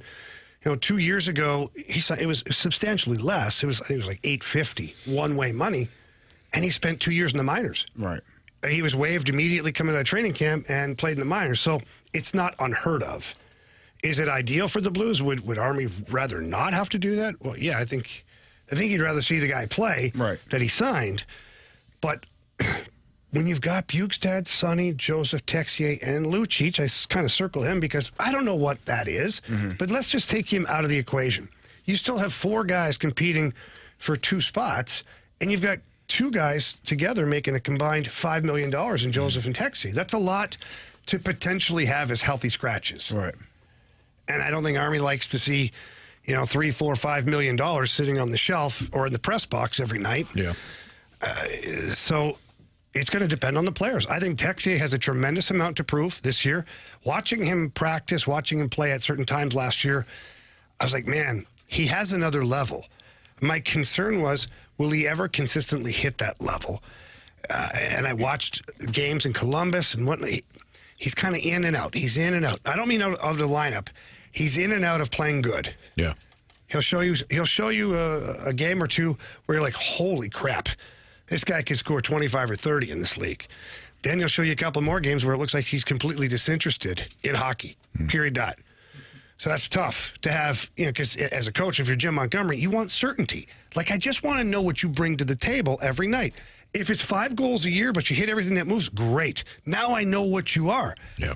If it's 15 goals a year and you're blocking shots, I know what you are. But if one game you give me this guy that looks like he was built in a lab somewhere, and then you give the next 5 games are terrible, like, I really don't know what you are. Yeah, it's maddening. It's very frustrating. That's maddening for any coach, yeah. I'm sure, because you're right. If you could just bank on one thing, you know what the role is. I can slot you there. Hell, I can even build something for you, right, and put you in there. But if you're, like you're describing, if you're all over the place, a little this, a little of that, sometimes you don't show up at all. You don't want to give up on the player quite a bit last year because you're trying to unlock that. But at the same time, it might just be best to move on from a player like that. And Matthew Joseph, he's kind of in the same situation. He makes even more money. He's making just south of $3 million, and you don't really know what he is. Oh, he's a penalty killer. That's a lot of money for a penalty killer. Yeah. It just is. So there's a lot of guys in camp that have a lot to prove.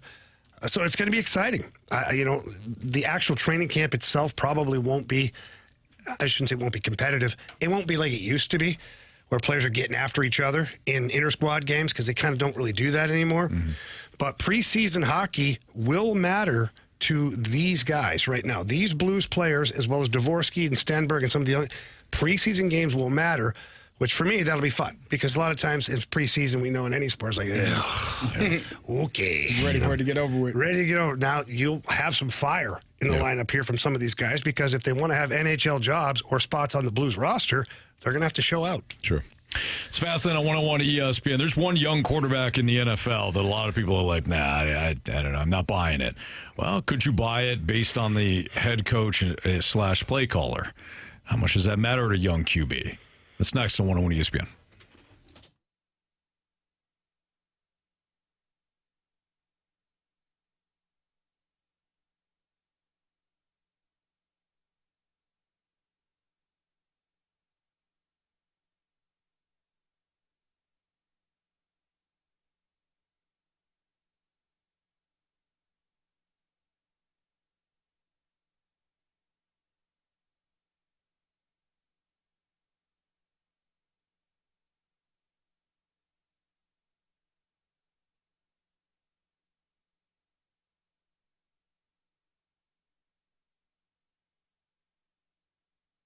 You got to check out Auto Center's Nissan Herculaneum. Specifically, check out the 2025 Nissan Murano. That's what I'm in right now, and a lot of people love the look of it. I certainly do, but I've been driving a black 2025 Nissan Murano, and a lot of people are like, man, that's a sleek-looking ride. In fact, somebody just said it to me this morning.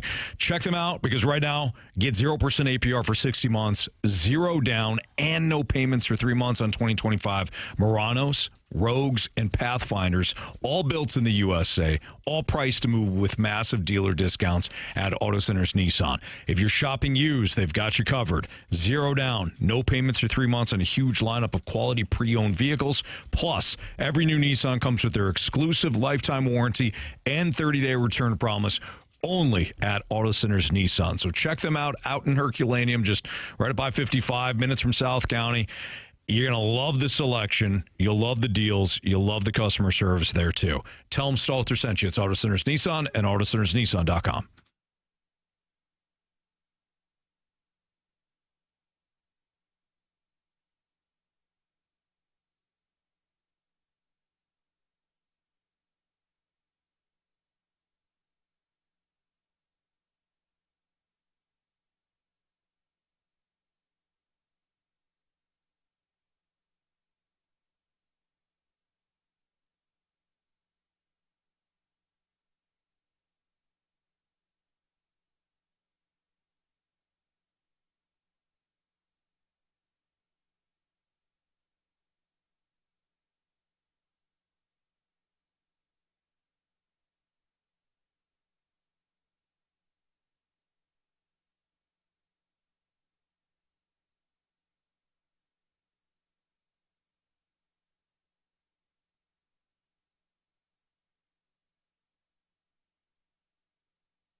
ESPN Sports Center.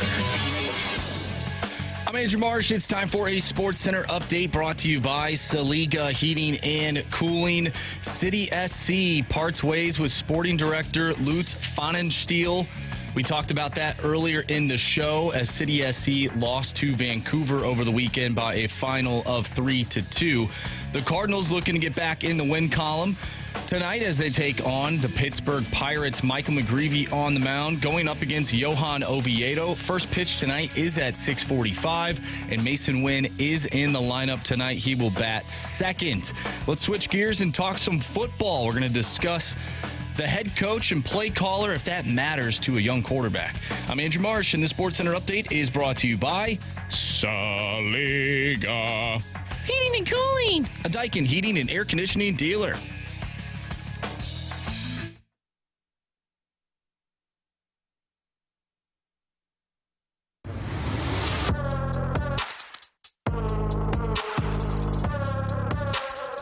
It's Fastlane on 101 ESPN. So there's been a lot of chatter about JJ McCarthy, or when you just look at the NFL heading into the season and you get to the Minnesota Vikings, the conversation always stops with McCarthy and whether or not anybody trusts him to take over the reins and keep this Vikings train rolling the way it did a year ago.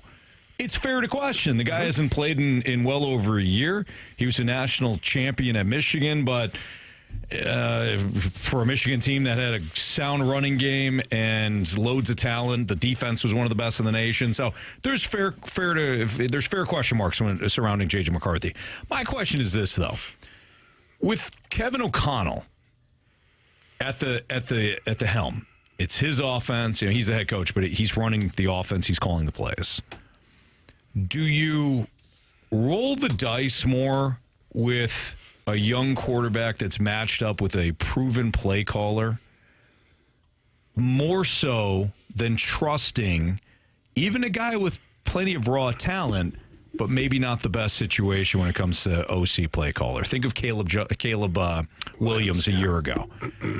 Well, I think not a great talent, but, or at least young talent, but not paired up with the best coaching staff. I think your answer is right there, quite honestly.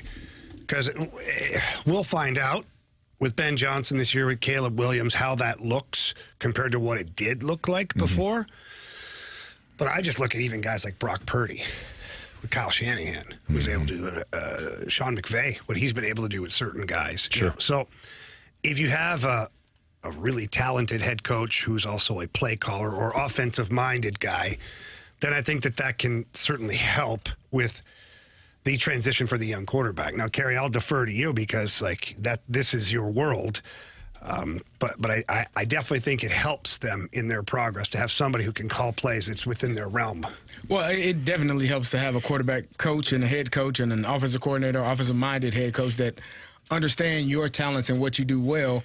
But at the end of the day, you still you're the one that has to go out there and do it. Right, your coach can get you or get as much out of you in terms of preparation and teaching you the protection, the front, the coverages, and showing you all of these things in film study and how to go about that. But at the end of the day, once the ball is snapped, and even once you get aligned once you break the huddle, that's on you from that point. The communication in your ear stops. You have to walk to the line and diagnose what coverage they're in, who's blitzing, where the line needs to go, what routes are being ran, and where to get the ball to quickly and effectively. And if you're unable to do that, you're going to struggle. And I don't give a damn how good your coach is. It doesn't matter how great of a coordinator or an offensive-minded head coach you have if you're unable to do that yourself, because the coach can't get the ball to the receivers himself. So it's going to be the process of, this is what we're going to plan. This is what the film is showing. This is what we're seeing and how we expect them to attack us. Here's how we want to attack them. And now you have to go out and execute it. And if you are the ones that are good, the ones that are good quarterbacks are the ones that make Pro Bowls and their teams make it to playoffs and eventually win championships. The ones that aren't don't have a long career in the NFL. And there have been plenty of good coaches that have been fired because of poor plays or players. So I don't know what JJ McCarthy is. I have no clue. They won a national championship at Michigan. He had first round talent around him in terms of receivers, in terms of running backs. Like, he had talent. First, second round, whatever you want. They had enough talent to beat the teams that were in front of him. Does that mean that it's going to translate at Minnesota? I don't know. I don't know if the Vikings, if Kevin O'Connell can get that out of them. I know Kevin O'Connell is a hell of a coach. He's shown it. But I don't know if it's going to translate for JJ McCarthy because I haven't seen it. I just think it's interesting that both Jim Harbaugh, because he only had two guys start back-to-back years for him at Michigan. It was Shea Patterson, it was JJ McCarthy. Everybody else, he ran through, one guy for a season, one guy for a season, one guy, Shea Patterson for two, another guy for a season, and then it got to JJ McCarthy. And JJ McCarthy, it's not like he didn't have competition the 2 years he started. He just wound up winning it, right? So Harbaugh, who has had a long track record of noticing what he likes in a quarterback and having success with those guys, whether it is Andrew Luck, of course, at Stanford, who we recruited there, or even Joshua Johnson, who at least played in the NFL. That's who his quarterback was at San Diego. Of course, in the NFL, it was with Alex Smith, who had his better years in San Francisco with Harbaugh, and then eventually Colin Kaepernick. Like, Harbaugh has a knack for knowing what it's going to take to succeed at that position. Kevin O'Connell, you can say the same thing. They went with JJ McCarthy for a reason. So I think there's at least, I'm at least intrigued that a couple of guys that know what they're doing from a quarterback standpoint both like JJ McCarthy. Yeah, I don't disagree with that. To me, it just goes back to what I said last week. I got to see it. Whether it's training camp video, practices, highlights. Unfortunately, that just doesn't mean anything yet because we can hype up, he had a great practice, great training camp. Great. There's a lot of times you're just showing the highlights. Whatever, okay? Yeah. So for me, I've got to see it translate to regular season. But I do find it interesting that the Vikings went out and signed Carson Wentz. And so now they were pursuing Aaron Rodgers, and they got mad that it got leaked and whatnot. But they were pursuing Aaron Rodgers. So I'm not saying they were doubting J.J. McCarthy, but you're bringing in another veteran player at that point because maybe you think McCarthy needs some more seasoning. They clearly wanted to pay a premium for the insurance. And if it's Aaron Rodgers, it's much different than a Carson Wentz. Yeah. Trust me, I understand that. But they also had Sam Darnold last year alongside J.J. McCarthy. And so I'm wondering if Kevin O'Connell's watching J.J. McCarthy and there's still some uncertainty and he wants to have that veteran guy because I'm not saying Carson Wentz could turn into what Sam Darnold did last year, but does it help to have a veteran guy like that can run your offense if the young guy can't handle it for some reason? Well, I'll tell you why, because Sam Howell was horrible. Sam Howell was so bad that they got rid of him. And if JJ ends up getting hurt, you don't want Max Brosmer, who is also a rookie, an undrafted rookie out of Minnesota, to be your quarterback. And you definitely don't want Sam Howell to be your quarterback because he was awful in the preseason. Sam Howell, the pride of the Washington Commanders? Either. He's gone. Rippin? Brett Rippin. What if Kevin O'Connell can work some magic with Carson Wentz, though? Hey, he grew up a Vikings fan. He went to North Dakota State.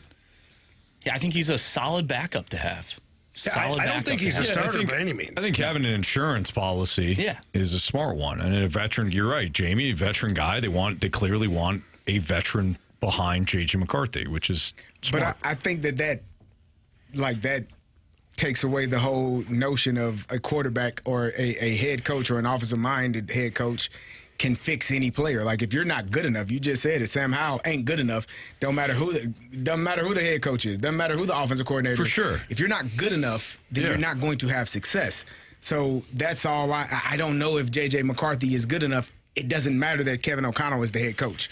If J.J. McCarthy can't diagnose what's going on in real time, no one's going to be standing behind him like you do in practice. No one's going to be, it's live. It's on. And if you're unable to know where the ball needs to go, if you're unable to, go from one receiver to the next and go through your progression, if you're staring down receivers, you're gonna get the ball intercepted a lot, and you're gonna get. So, I don't know. I haven't seen enough of J.J. McCarthy, but I think this is going to be an interesting year for the Minnesota Vikings because that last year was outstanding. You win 14 games, you revitalize Sam Darnold's career and make sure that he is able to sign a huge contract and get paid.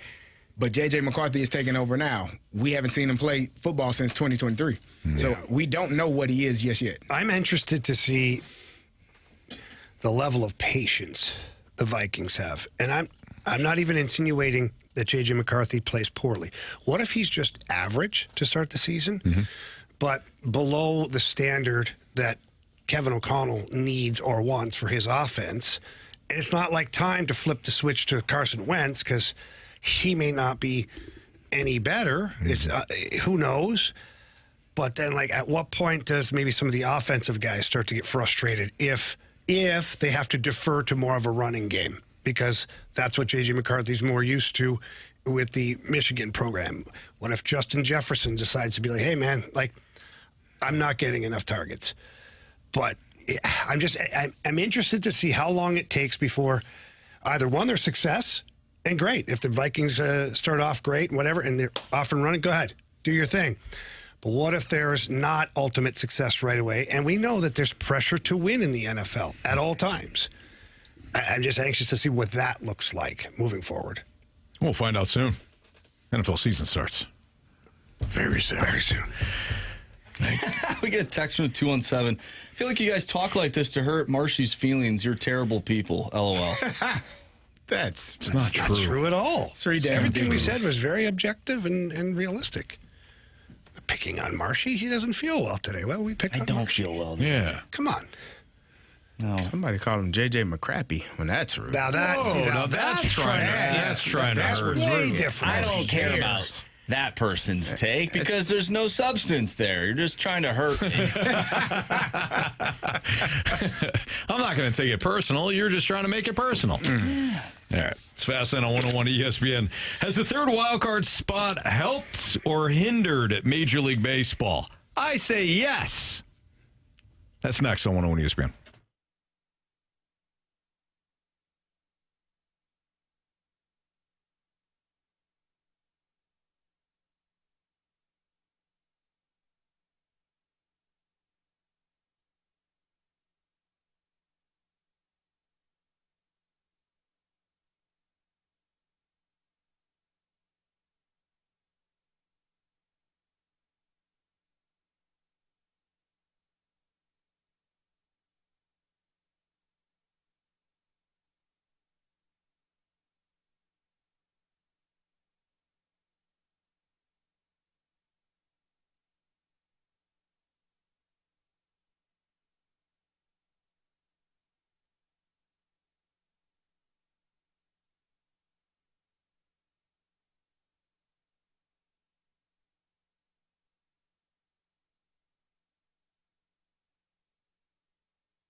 So, Jamie, we had to call our guy Stewie on this. I saw that interest rates might be dropping. So do we refi or not? Well, we got our guy Stewie on the line to help us out with such a thing. Stewie, what do you think? Anthony, rates have taken a big dive. Now, this may not stay. All of it's based on speculation that the Federal Reserve is going to cut rates on the 17th. If they don't cut rates, you'll see interest rates go up. As a matter of fact, the last time that the Federal Reserve cut rates, mortgage rates went up. So this is a lot of hoo-ha, and the market's reacting accordingly. What does that mean to you? Take advantage now. We just closed an ESPN listener. 10 days, they got their cash. They went from a 30-year to a 20-year. They had 28 years left on their loan, 30 to a 20. Their payment stayed the same, ended up with 10 grand in their pocket. This is the opportunities you have. Don't turn around later and say, hey, it took a dive. I didn't take advantage of the opportunity when I could, when it's here now to make a difference. That's exactly why Stewie's got to be your first call or your first text. If you're unsure what's going on, you hear about the Federal Reserve, you hear all this commotion, don't try to figure it out on your own. Pick up the phone, call our guy Stewie at 314-324-4440. Again, that number is 314-324-4440. Yeah, Stewie is eager to help you. He loves saving people money, and he loves getting rid of some of that debt. So instead of that 30-year, you get the 20-year. All of a sudden, you get a little more money in your pocket. But you got to call him. You got to text him. If you don't, that's on you. But when you do call him, tell him Anthony and Jamie sent you in. And if you can't remember that number, Anthony, you can always Google the bagel loan. Thanks, Stewie. Have a great one, guys. NMLS number 226715.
Protect your liver and give it the support.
Marshy loves to mine Twitter for some interesting tweets on our Cardinals and our Blues, and he dug up this one.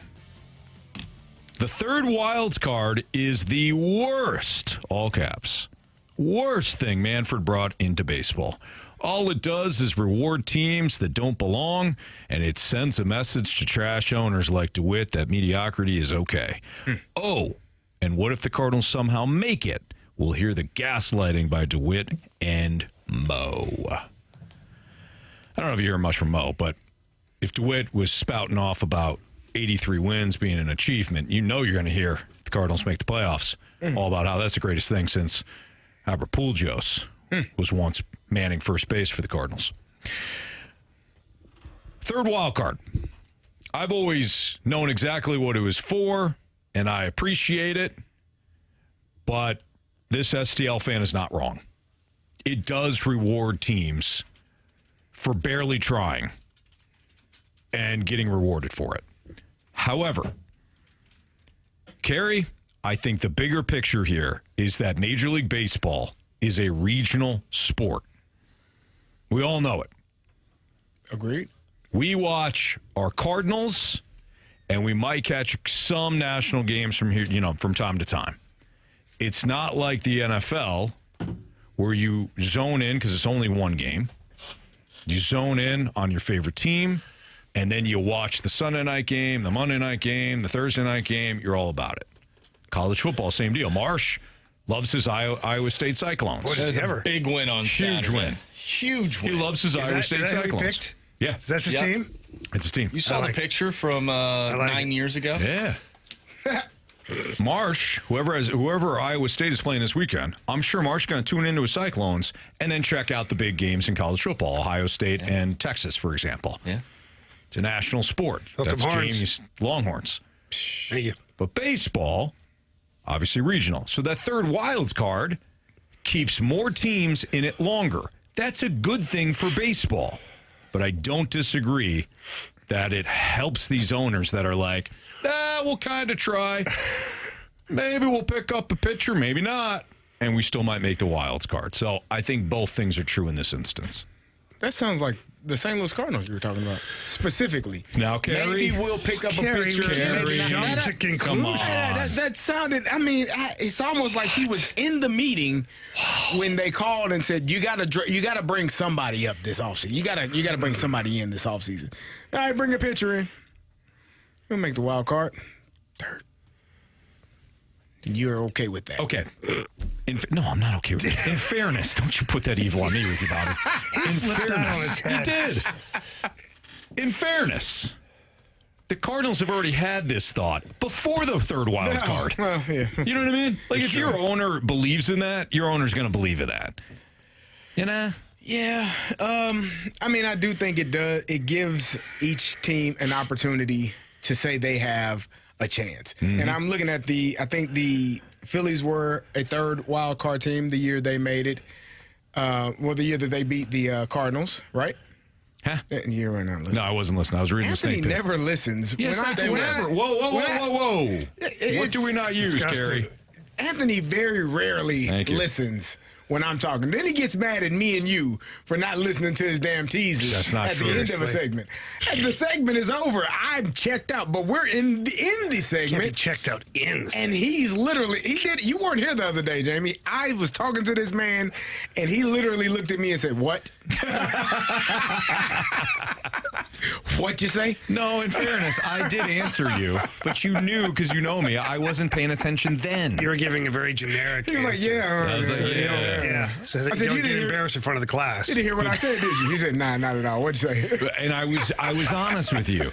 Carey, you know Carey's laugh, right? He just had a great laugh. He gave Marshy and I a fake laugh. He did. Fake laugh. What? They were bothered by it. He too. fake laughed? I can't remember the situation, but yeah. And they were like, "That was a fake laugh." I looked at Carey. I go, "That was a fake laugh." He knew it.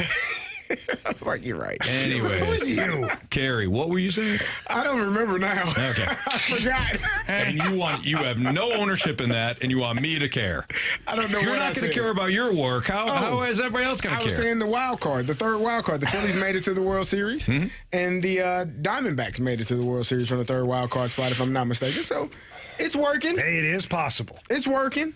So, and if you don't have to do much, and you just get in, you could possibly win. Could be you. Could be you. Not spending a lot of money, huh?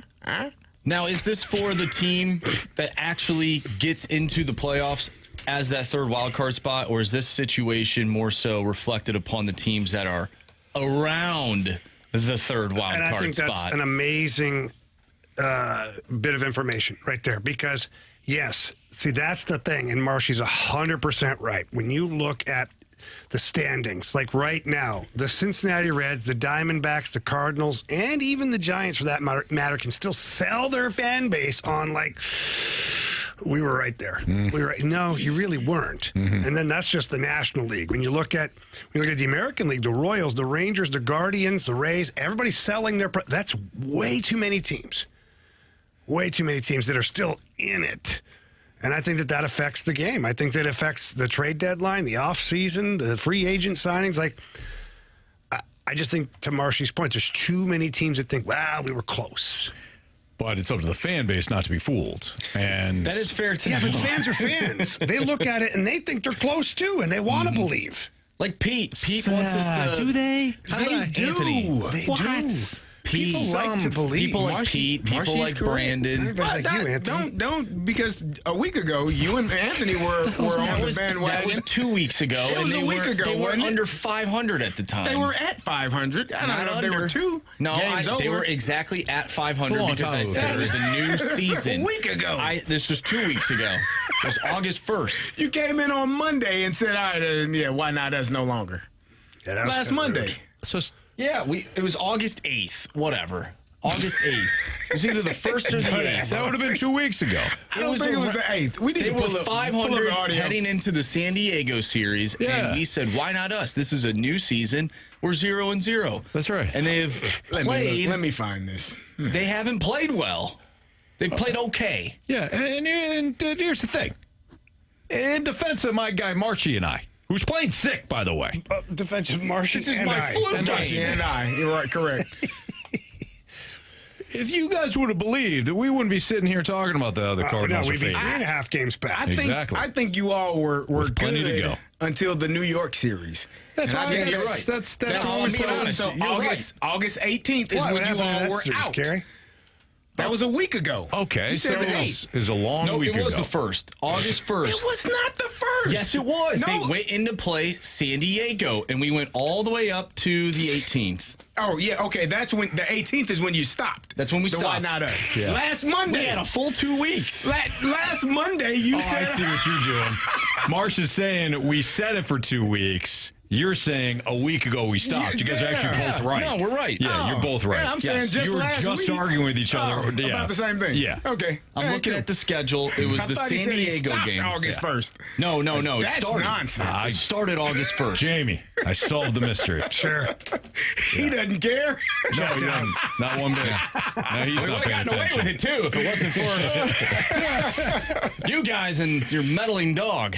All right, so, again. Or your meddling, what is it? Meddling kids? You're meddling kids. Meddling And that kids. damn dog. Yeah. I don't Wasn't think for they you. said damn dog on the No, cartoon. They couldn't say that. Not then. Not in the cartoon, but maybe in the live action. A they few said it. meddling Even kids and that dog. And that dog, too. Would have gotten away with it, too. Yeah. Right. Yeah. They were Great solving crime.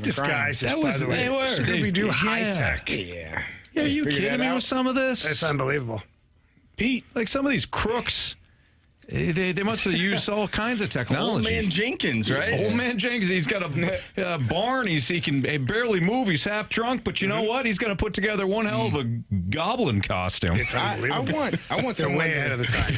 I want someone to check with Pete. He's texted 1, 2, 3, 4, Oh, no, is he okay? 5, 6, 7, 8 times the same thing. We're still going to make the playoffs. You guys don't see it, and that's okay, but stay away when we're close to making the playoffs and ultimately do. He's texted that 8 times. Maybe he's not being specific about 2025, though. Now, Pete. You guys need to believe we are that team. Well, this one was different than this was at 11-11. We're going to make the playoffs. You guys need to believe we really do. We are the team that we saw in May. We've seen it. Okay. If I may, Pete, if you're still listening. He's listening. He texted that 1 minute ago. Pete, what happens if they don't make the playoffs, though? Do you circle back? Like, where's the accountability on that? Because you yelled at Marsh and I several times, and we, I mean, for a full 2 weeks, we said, why not us? Even when you demanded it. So where's the accountability level when it comes to if they don't make the playoffs? Pete, I hope they make it. Well, we'll have about a month to think about that. We have basically 1 month left. Yeah. Until the team. And change. Well, they could be eliminated by this time next. Not with this next third month. Not with this third wild card. Anthony, way to bring it all back, right, Marshy? That's called good radio. Yeah. All right, we got the Gauntlet next on 101 ESPN.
categories, one challenger.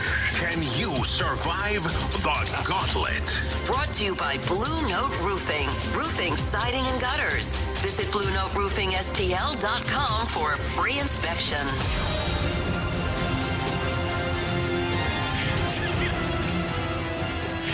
That's correct. Jamie. All right. It's Fast Lane on 101 ESPN. 404, your time check is brought to you by Clarkson Jewelers, an officially licensed Rolex jeweler with Andrew Marsh, Carey Davis, and Jamie Rivers. I'm Anthony Stalter, and we welcome in Steve to the Gauntlet. What's up, Steve? Hi, guys. What's going on? Good afternoon. How are you? Well, I'm doing well. A few months ago, you had a contestant named Griggy, and he lost. So I saw him a couple of weeks ago. Ricky was a classmate of my daughter in graduate school, and when I saw him, I said, "Hello, loser." Oh, damn, Steve. I hope that karma doesn't bite me today. So. Who beat him, Steve? Who beat him? I think it was. I think it was you. I think it was you, Anthony. Yeah. Okay. Yeah. Are you going to avenge Greggy? Yeah, or are you moving forward? Yeah. Somebody else? Would you like Marsh, Carey, me, or Jamie? Well, I'm rather intimidated by you and a CD because you both had snowmen last week. So, so in order to prove that I'm a nice guy, I'm going to go against Marshy. And if I lose, that just proves it. There you go. All right, Steve. This is going to be Marshy's flu game. It really is. Yeah, Marsh is under the weather, not feeling good. So, Steve, this is a good spot here maybe for you. Go ahead, tell Marsh to spin the wheel. Marshy, spin the wheel. All right, Marsh, now get out of here. Get out of here. Steve, what are you hoping for, kid? Well, I'm not going to jinx it. I got my favorite, but I'm just going to wait until it stops, and I'll find out. Smart man. So the wheel has stopped. Jamie, you can confirm. Hold on. You can see it, right? I can. Steve, what were you hoping for? Keep that quiet. Oh, you're not even going to say it now? Random. You were hoping random. Oh, you got football. Wow, the wheel's been all football lately. All right. Okay. Feel okay about that? Well, if I lose, that proves I'm a nice guy. There you go. Okay. All right. Steve, you're going to get 4 questions. All questions are worth 2 points unless you ask for the options. If you ask for the options, those questions become worth 1 point. Are you ready? Yes. E.J. Warner, Kurt Warner's son, is a quarterback at which university? Options. Fresno State, Kansas, or Hawaii? I'm going to go Fresno State. Final answer? Final answer. All right, Steve. Question 2. Which kicker has recorded the most points in NFL history?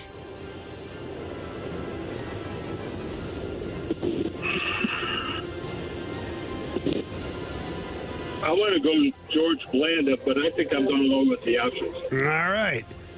Is it Justin Tucker, Morton Anderson, or Adam Vinatieri? I'm glad I didn't go with George Blanda. I'll go with Adam Vinatieri. Final? Final. Question number 3. As of 8/24, so yesterday, which NFC team is the only one to be 3-0 in the preseason?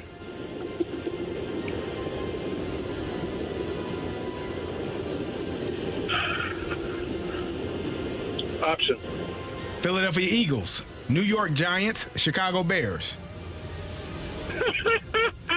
I like that last one. I need to read the question. I'll go Philadelphia Eagles. Final. All right. Last question here, Steve. There are 2 conferences in college football that have 12 teams, the fewest teams of the football conferences. They are the Mountain West and which other conference? So again, there are 2 conferences in college football that have 12 teams, the fewest teams of the football conferences. They are the Mountain West and which other conference? I'm going to go ACC. Final. Okay. All right, we'll bring back Marsh from the Cone of Silence right now. Steve, how you feeling? Not great. Okay, not great. I never know, man. You just never know. Well, we know Marsh is not feeling great, but that's from a health standpoint. Marshy, by the way, all in black today. Kind of the way he's feeling. Right, You know? it really is. It's yeah. like a mood ring that's walking around right now. Yeah, Carey and I went all white. Well, white shirt. Me more than you. Yeah.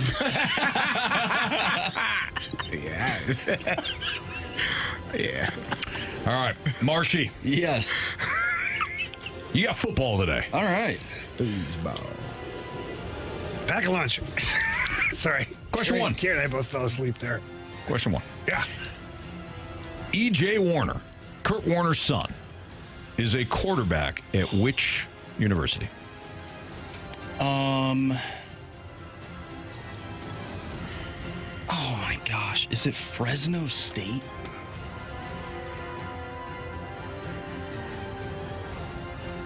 I'm going to use the options. I think it's Fresno State. All right, here's your options, Marshy. Hawaii, Kansas, or Fresno State? Fresno State. Final answer. Are you sure about that? All right, question 2. Which kicker has recorded the most points in NFL history? Oh my gosh.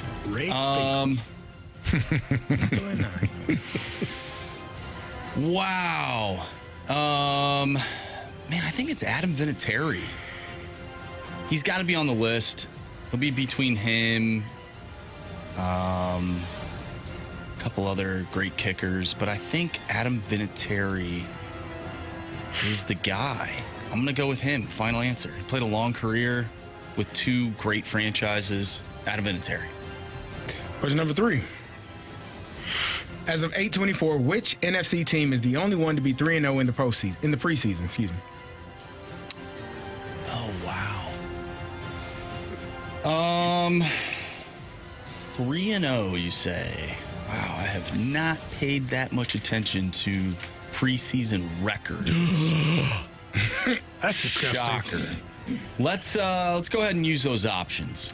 Philadelphia Eagles, New York Giants, Chicago Bears.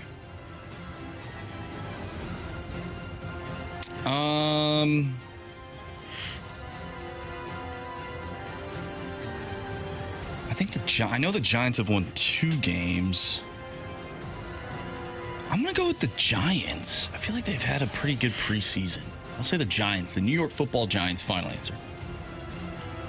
Final question, Marsh. There are 2 conferences in college football that have 12 teams, the fewest teams of the football conferences. They are the Mountain West and which other conference? Please repeat that. Yes, sir. There are 2 conferences in college football that have 12 teams, the fewest teams of the football conferences. They are the Mountain West and which other conference? Man.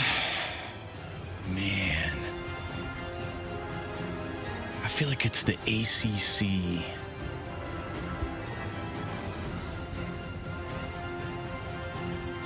Or is it the MAC? Now let's use the options. Conference USA, the MAC, otherwise known as the Mid-American Conference, or the ACC.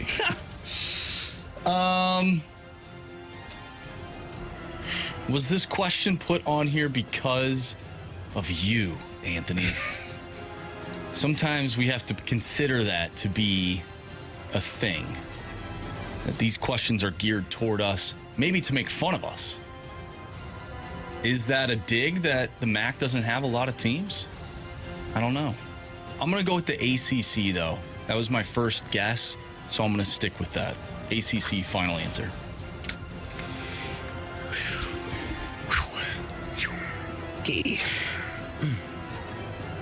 Why don't we just start with that one? There are two conferences in college football that have 12 teams, the fewest teams of the football conferences. They are the Mountain West, and which other conference? We just heard Marsh say ACC and put down the MAC. Steve also said the ACC, but he didn't use the options. Oh. Correct answer is Conference USA. Okay. Yeah, Mid-American has 12. Or 13, excuse me. Oh, wow. Pac-12 has 2. Yeah. Yeah. Well, we're not counting them, apparently. Yeah. They don't qualify. He's mad at you, Marshy. I didn't pick them, though. I was saying it was You really didn't, Anthony. It was a perhaps this is a question to make fun of Anthony. Was it a sliver of crap sandwich? Yes, but he didn't give you the whole thing. No, I'm just trying to think out loud. I'm trying to think out loud. And if it was the MAC, then we would have known that whoever wrote that question was trying to make fun of you, but that's not the answer, so they didn't do that. So I don't know why you're rubbing your eyes. Does Conference USA play on Tuesdays? I don't think so. No, they play on the normal damn day, Anthony. Hey, what would that be? Oh, well, that's I another thought sliver Tuesday, right there. which, by the way, I was born on a Tuesday. I thought Tuesday was part of the days of the week. It is a day of the week. Maybe I was wrong. That only. Yeah, let's continue. 0-0 right now between Marsh and Steve. He's mad. E.J. Warner, Kurt Warner's son, is a quarterback at which university? You both said Fresno State. Correct answer is Fresno State. You both needed the options. Okay. 1-1 tie. I was waiting for the but. 1-1 He's really mad at you. Yeah, he is. Which kicker He's mad at me. Not mad at me. Which kicker has recorded the most points in NFL history? You both said Adam Vinatieri. Correct answer is My guy, Adam Vinatieri. nice job, guys. But Marsh didn't need the options on that one. So Marsh has got 3 points.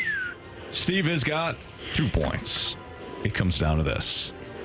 As of 8/24, which NFC team is the only one to be 3-0 in the preseason?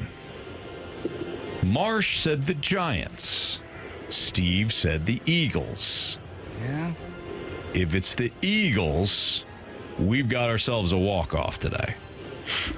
If it's the Giants or any other team in the NFL, well, really just the Bears, because that was the other team that was listed. Marsh is going to win today. Carey, you asked this question. What's the answer? The Philadelphia Eagles won the Super Bowl last year. It is the New York Giants. Steve. You have chosen poorly. You lose. Not today. Sorry, Steve. Hey, I'm a nice guy. Yeah, you are. Congratulations. Unlike Anthony, apparently he's mad at me. Congratulations, Steve. I'm just gonna step over that. Marsh got you today 42, but as you just mentioned, you are a nice guy. So nice job. Congratulations, Marcy. Thank you, Steve. Thank you for listening. There you go. Oh, yeah. Good job, All right, Steve. guys. Steve, All good right, try, Steve, man. take care, Thank bud. you. Thank you. We'll see you, pal. Thank you. All right. Bye-bye. Steve, really nice guy. You can tell. Super He did nice call guy. his friend a loser, though. He did. So I definitely thought. Can you call yourself? Can you self-proclaim that you're a nice guy? Like, Well, he was that's a little using sketch. To Yeah, me. but he trying was to figure using out. this though. Yeah. Yeah, but This is he his said, "I guess test. I'm a nice guy." He kept saying it. It's like like coming if up you're with your trying own to nickname. sell me on the fact that you're a nice guy, maybe you're a scumbag. Like if you have to sell No, me, it's verified. Marsh beat him. but we should be able to determine that. He was a nice guy. I think he was a very nice guy. I mean, how many? He called his friend a loser, but we all make fun of Yeah, each but what if other. he You call- make fun of your what if he friends. calls It's in the other people handbook. losers. We What don't if he's know that. like a real closet jerk?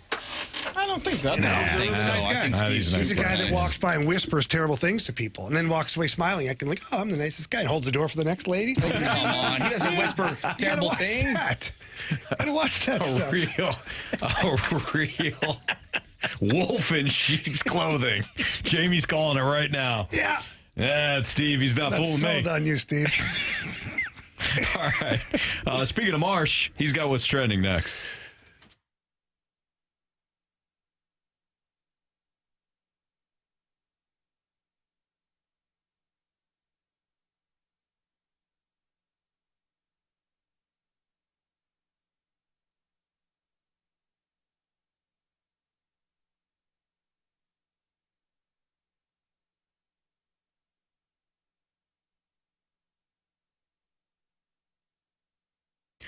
If you haven't tried Underdog yet, give it a whirl. I've got a promo code for you to use ahead of the football season. And as we know, the NFL is going to start here very soon. I'm sure you're doing your fantasy drafts and things like that. We'll play Underdog. It's basically an extension of that.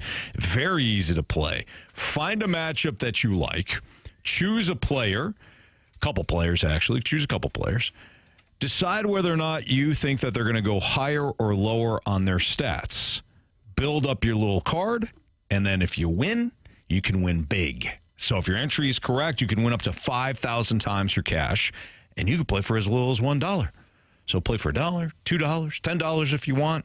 Build up your entry. Again, if you're right, you win 5,000. You could win 5,000 times your cash just for playing that Underdog and just for knowing your football. So stop telling your buddies how you knew that so-and-so was going to have a whole bunch of yardage and rack up a bunch of touchdowns, and you didn't play Underdog to cash in. Sign up right now. Download the app. Use my promo code, Anthony, just my first name, to score $50 in bonus funds when you play your first $5. Again, promo code is Anthony.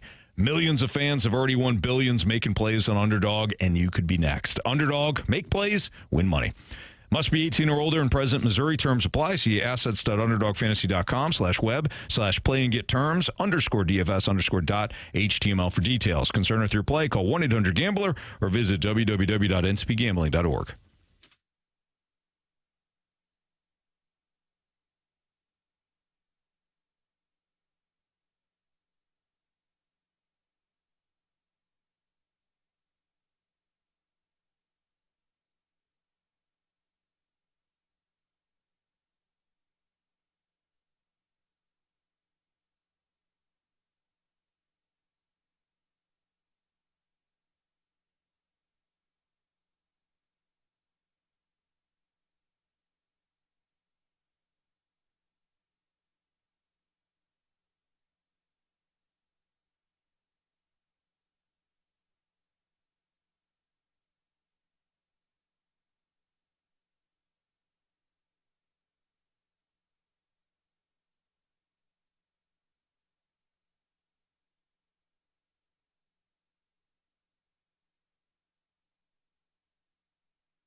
Topics in the sports world. What in the wide world of sports is going on here? It's time to find out with What's Trending, brought to you by Elite Comfort Experts. Heating and cooling with no gimmicks, just guarantees. EliteComfortExperts.com.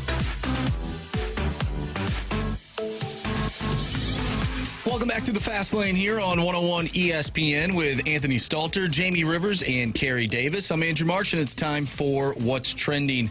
Gentlemen, Zach Wheeler of the Philadelphia Phillies, he needs surgery, out 6 to 8 months, being diagnosed with thoracic outlet syndrome. The team announced over the weekend.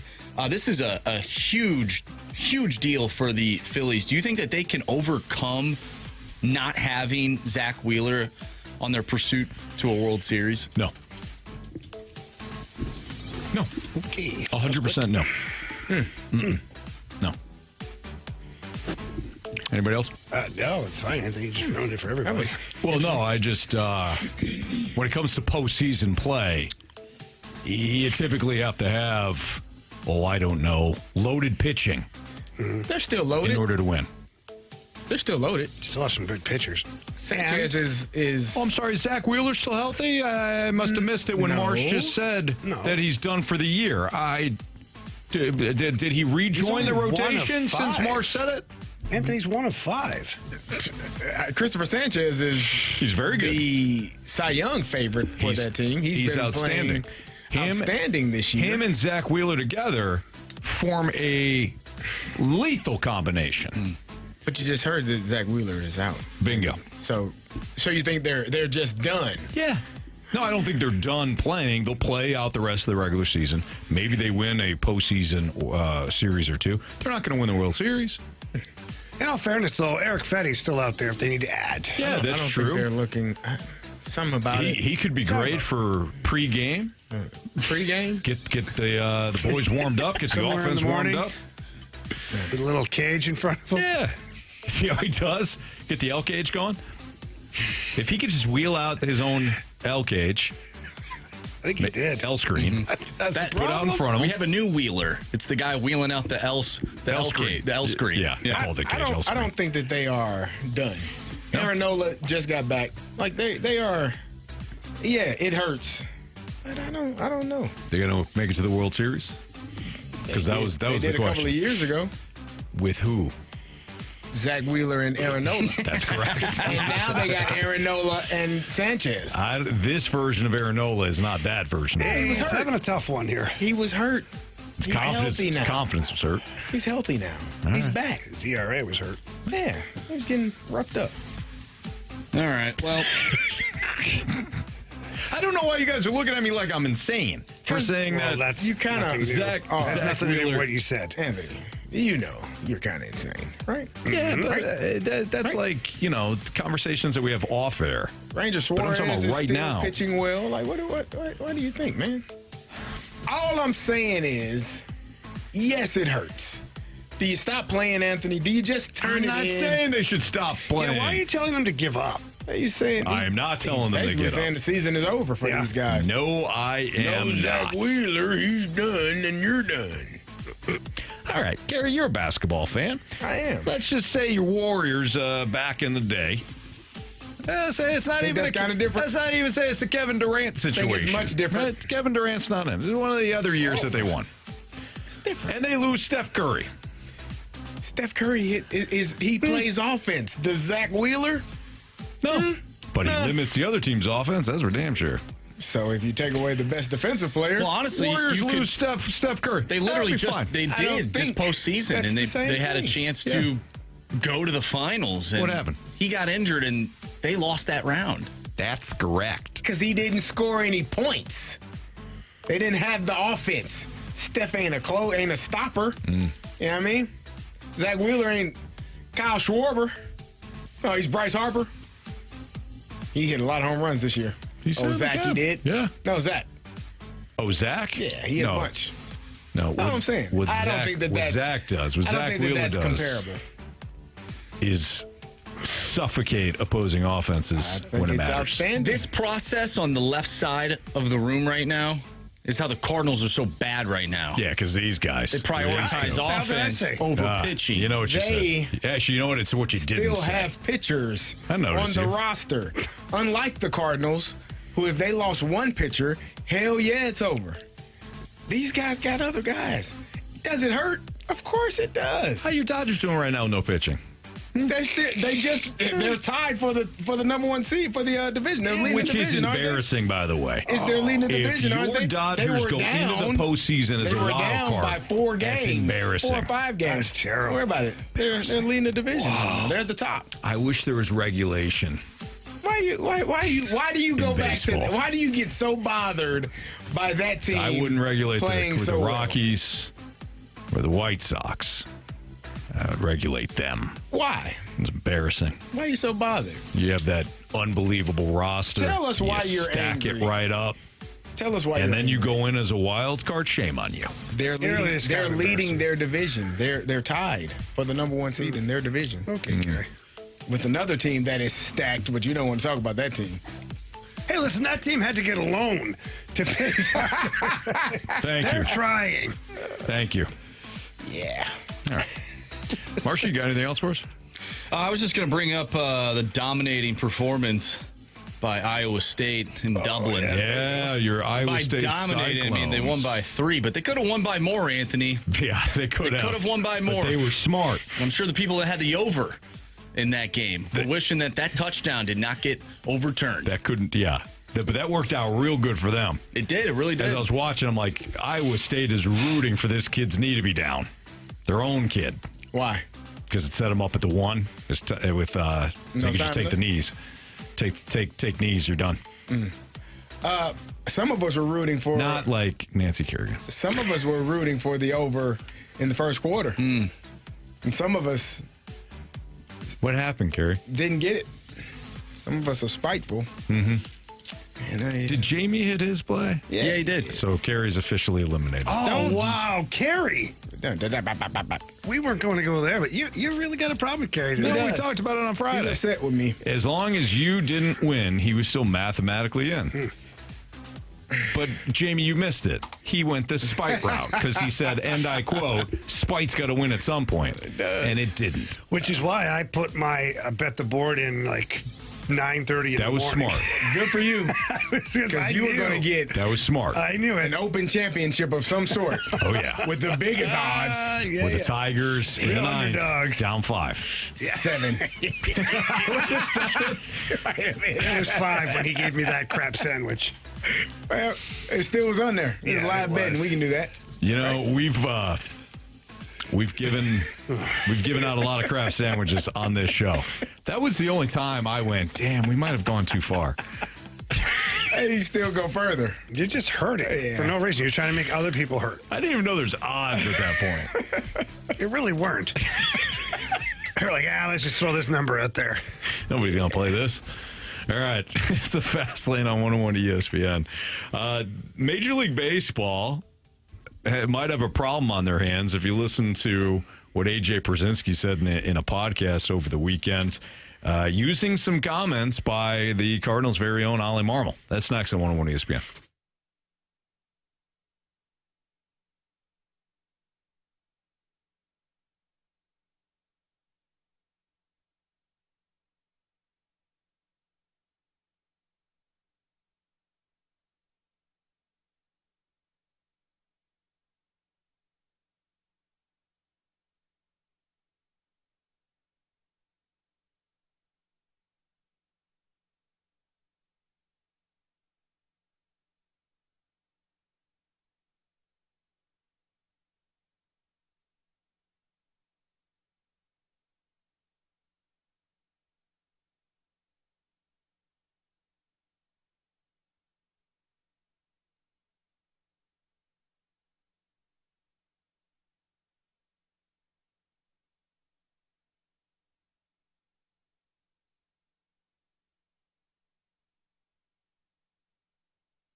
101 ESPN Sports Center. I'm Andrew Marsh. It's time for a Sports Center update driven by Johnny Londoff Chevrolet and Johnny Londoff Autoplex. The Cardinals take on the Pittsburgh Pirates tonight with Michael McGreevy on the mound. He'll go up against Johan Oviedo. First pitch tonight is at 6:45. If you have missed anything from today's show, make sure you go to 101ESPN.com or check out the free Dobbs Tire and Auto Center's 101 ESPN mobile app. Just head to the podcast page. You'll find all of our shows there. And it's all brought to you by the Schaefer Door Company. I'm Andrew Marsh, and the Sports Center update is driven by Johnny Londoff Chevrolet and Johnny Londoff Autoplex. See them at londoff.com. Chevy, together we drive. Are you kidding me?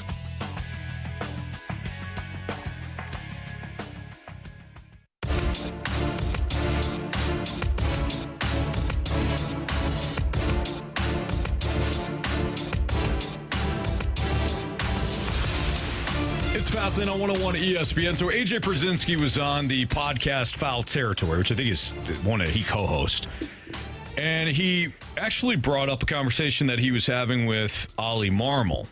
And one of the things that he mentioned was something I hadn't heard of before, and it's kind of unique to baseball, but baseball might, and I'm going to stress, might have an issue. Here's AJ Przinsky on how agents could be affecting the way the game is played right now.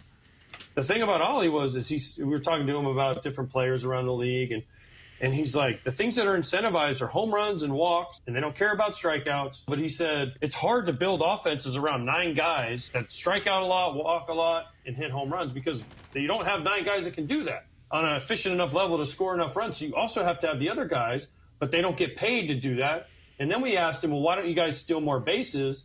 And he said, well, my thing about that is we tell guys to go a lot of times. They don't go because if they get thrown out, it hurts them in salary later on, arbitration, and when they become a free agent. Well, you only are 89% safe instead of 92% safe, so they don't want to go as much. And the difference is, when I played, and I'm sure when Kratz played, we didn't think about this stuff. We just wanted to play and win and just do whatever to help. Now it's agents are in guys' ears saying, hey, man, if you get thrown out again, it's going to really hurt your percentage. Like, that's the difference. Is all the information out there is almost sometimes a detriment to what Kratz just said, is just win the game and figure out a way to score runs and be the best team you can be. So I think there's a lot of different things to break down. I think there's at least 3, I should say, not a lot, but 3 different things to break down. One, we all know that players are incentivized to hit home runs because that's what teams pay for. They pay for home runs for position players. They pay for high strikeout totals for pitchers. We've known this for quite a while. Theo Epstein has actually said, hey, we kind of ruined this because that's all we incent. That's all we're looking for. That's all. Like, blame front offices for the way the game is currently played. Can't fix it, though. And he can't fix it. So that's an issue. The last part there about how you might be incentivized as a player to not steal, I don't know if I buy that. I really don't. I don't know if I buy that players go from an 89% steal rate to, I don't know, a 78% steal rate, and somehow they're docked in arbitration. Yeah. I don't know how that works. This seems very anecdotal. So, maybe Ollie's got one of those players on his team. He shared that with AJ Przinsky. I'm not saying this is what happened, but if Przinsky's saying he got it from Ollie, maybe there's one guy on the team that won't do it, and then it's turned into a big Major League Baseball problem. And if that's the case, it's just one thing. And Ollie should go to the front office and say, this dude won't steal because he's afraid of not getting paid. Those players can't be on your team then. So I don't know if I quite buy what Przinsky's saying about the stealing. No, but I will say this, and Carey, you might have a comparable in the NFL, but there was a comparable for a while for block shots in the NHL. Mm-hmm. Skilled players are like, I ain't blocking a shot. Go block yourself. Well, because if you get hurt, you get one on the ankle, one on the inside of the knee, off the foot, whatever it is. If you're injured for an extended period of time, now I can't get my 35, 40 goals. I can't get my 90 to 100 points. And then this is a contract year. That's going to hurt me. If I'm hitting unrestricted free agency or I know the team wants to sign an extension. And so that kind of stuff held no value for a while. Now, teams in the NHL have focused more now on all-around play, the 200-foot player, the player that's in the shot lane. He doesn't mean you have to lay out and block the shots. You have to be in the shot lane, taking away the option. And most times now players pass the puck somewhere else, but you've stopped the shot without actually having to eat the puck. Sure. On the other hand, you've got guys like Walker, Toropchenko, Faksa, Sundqvist, those guys that just eating pucks for a living, but that actually works to their advantage. Because then when they're there in negotiations, you see a player with, 200 hits on the year and 185 block shots. Like, okay, this is my third or fourth line guy. This is my fourth line grit right here. So they'll get paid not like the goal scorers do. They don't get paid like that, but they can be incentivized to do the little things like stealing bases that helps teams win. But with baseball, I don't understand. I don't know what percentage is to be elite, average, below average. I don't know if there's enough players in the game that make it a real arbitration conversation about stealing bases. And maybe that's why they're bringing it up, because players aren't doing it as much anymore. But I don't know if there's a comparable in football. Well, I think for baseball, this can be summed up with one word: arbitration. Like, I think if you want players to actually do the things that help your team win, then you need to remove the pre-arb and the arbitration, because we talk about this every single year. You have a player that played his butt off for you, and then he goes into arbitration, and you tell him everything he did wrong. You stink. You're terrible. You're not even a good base. Like, all of the things that you do well to help your team, and the things you don't do well, you get thrown out, you strike out, whatever you're not doing, they're going to elevate those things as why they're not going to pay you. So if I'm a player, why the hell would I steal bases when I know if I get caught, you're going to use that against me in arbitration? So if you want to remove that, then remove the arbitration. Give them a contract similar to what you do with the NFL. It's this many years, and then you become a free agent. And then I can franchise tag you. I can do whatever I want to do to retain your rights for another year, but eventually you become a free agent. But you're basically a free agent every single year, but you can only get so much money, and they're telling you, we're not going to pay you this much because we don't think you do this part of your game very well. And that's what happens with contracts. I know of quarterbacks who didn't take sacks. You know why?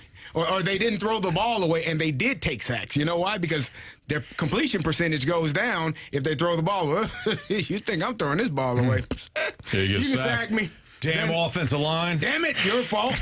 I know of running backs who had a certain number of carries in their contract. You know what I'm going to do in 4-minute offense? I'm going to run out of bounds, because I can get another carry or 2 or 3, and those 5 more carries add up as the season goes along. So, yeah, if it's in the contract and you're using that stipulation for how I'm going to be paid, no matter what sport you're in, people are going to take advantage of it, and they're not going to do the thing that is going to hinder them when it's time to get paid. So I don't think that A.J. Brzezinski is just making this up as one player. I'm sure this is a league-wide thing that happens throughout the league with different teams. Maybe not every player, but you might have a player or two on each team. They're like, I'm not stealing no damn bases. I'm not getting thrown out. That guy, he can get up and get it out. I'm not doing that. They're going to use that against me. So, yeah, why would you? If you want to change it, change the contract structure for the MLB. I completely agree with what you're saying about the arbitration process and all that. You're absolutely right, Carey. Don't have it as an incentive if you don't think it's going to be weaponized against you at some point. So I completely agree. The whole stolen bases thing, though, it just doesn't add up. Here's why. If you got a guy that can steal bases, he's going to have a high percentage anyways, because he can steal bases. But what if it's a guy that can't steal bases? Then we're not sending you. But what if that's the we need a hit and run. We need you to go. We need you to do this for the team. He's like, no, hell no. Then you can't play because for me. But then you have to sell. Then you have to. You say that until it's a player that is a really good player. And then Shohei, that's different. It's not Shohei, because Shohei is paid. But if it's Mason Wynn, and I'm not saying that that's him, but what if it is, right? I can't have you on my team. Yeah, you can. I can't have you on my team. Yes, you will. You're not going to play. You will. Carey, how are you promoting this? I'm telling you that Jamie, your game got to be bigger than your problems. You know that. The better you are, yeah, but I've played with a lot of guys that were all-stars that went from team to team to team because they were unwilling to play championship hockey. True, and eventually they get to that point. But that doesn't that word or that notion about that player doesn't get out right away. No, it takes a while. It takes a while. So by that time, I probably already got paid. Like this is not. This You're is right. They probably already got their bag of money. And now I can really be who I want to be. So Yeah, I don't think this. I think that this is a baseball issue. You can be mad at the players, but if you're going to incentivize whether or not I'm doing something and then knock me for not doing it well, then I'm not okay. Arbitration is one of the worst, in my opinion, in sports. Because why would I sit here and have to listen to you tell me how terrible I am, but you still want me on your team? The funny thing was that when arbitration first started, it wasn't weaponized like this. Arbitration started where each side would present 3 players as comps to what they were trying to accomplish. And then the arbitrator would look at the stats of each player, do the comp, and come up with a number. Boom, we're just done here. Now, somehow, it turned into this, like, slander, to where now the player has to go pick other players that he says he's better than, and a lot of times even their teammates that they use. So now the teammates are kind of pitted up against each other while during this arbitration process. And then the team, they go find a bunch of players that are better, and they tell you why you're not as good as that guy and why you won't be as good as that guy and why you're not worth the money you're wanting. If they just went back to the regular arbitration to where the agent and the player submit 3 players with comparable numbers, meaning like the batting average, home runs, all that stuff, and look at the salaries, and the team finds lower level that they think they are, and then the arbitrator can go, okay, I think we're right here. Here's your 1-year deal at $7 million. Yeah. That takes away all the hatred at that point. But it's become terrible. It's become a war. Yeah. And it shouldn't be. No. Making it harder than it needs to be. Hey, we need a new Beat the Streak contestant. That's because apparently Beat the Streak has been harder than it needs to be for some people. You can't get hits. Very true.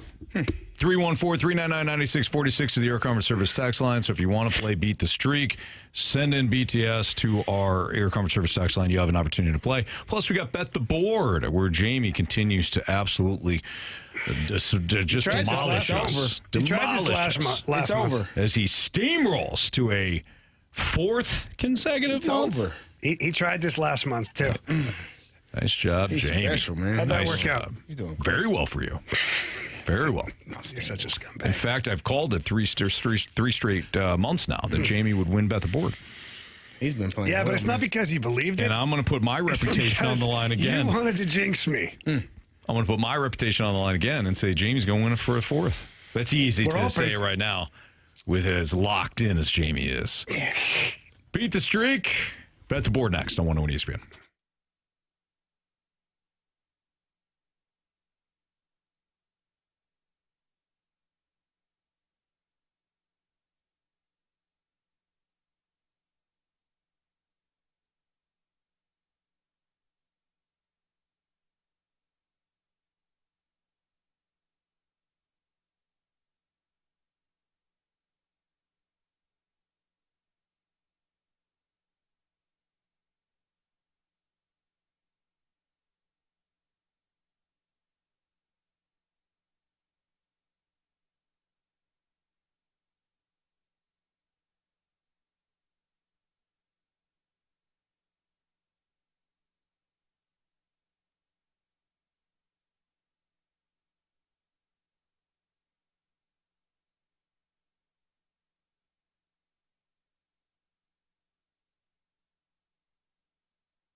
to hit baseballs. All of my successes depend on me. You ready to hit? The hits just keep on coming. And his first big league hit is a bullet up the middle. All right, time to play Beat the Streak here in the Fast Lane on 101 ESPN with Andrew Marsh and Carey Davis and Jamie Rivers. I'm Anthony Stalter. We welcome in Nathan. What's up, Nathan? Hey, guys. How you doing? Doing great. Appreciate you listening. Thanks for playing. And Marsh, what's our latest streaks? All right, so Carey has a streak of 5. Ooh, Carey. Anthony, you, Jamie, and myself have a streak of 2. Nice job, guys. Wow. And now we welcome in Nathan, a different Nathan. More expensive Nathan. Maybe. But Nathan is now replacing the other Nathan for Beat the Streak. Okay. So, without further ado, Carey Davis. Give me Lars Newbar. Wow. He's hitting well against Oviedo. Oviedo.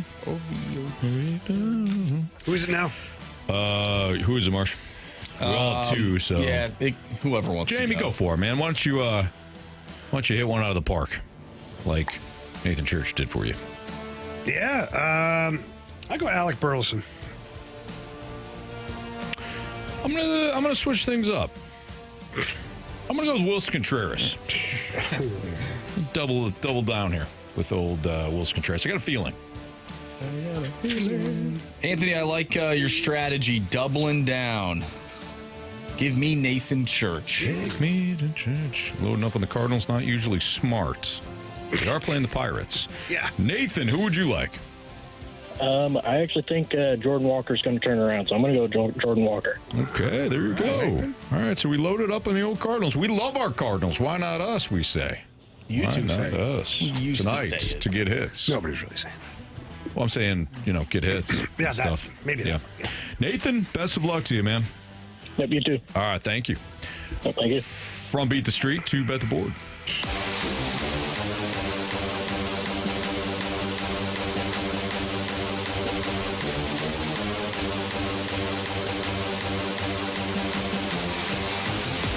All right, we all know, of course, that Jamie is going to win his 4th consecutive month. But 3 of us are still in the mix here. 2 of us are still in the mix to possibly catch Jamie. Carey has been eliminated. Dreadful. Rough month for Carey, but his bounce back is certainly on its way. Marsh, what are our latest standings for Bet the Board? Yeah, Jamie has a commanding lead with 10 points. I'm far behind him. Far behind Jamie with 9. Only got 9. Anthony, you have 7. Carey has 3. I'm way behind. All right. I only have 7? Yeah. 7's the number? 7's the number. All right. Mumsy's Blue Jays are hosting the Twins tonight. Max Scherzer on the bump. I'm going to go money line Blue Jays minus 144. I like it. I love it. I want some more of it. Anthony, you were crapping all over the Phillies, saying that they don't have a shot without Zach Wheeler. Shot to do what? To win the World Series. That's correct. But do they have a shot tonight against the Mets with Christopher Sanchez on the mound? I think they do. I'm going to go with the Phillies minus 130 over the Mets.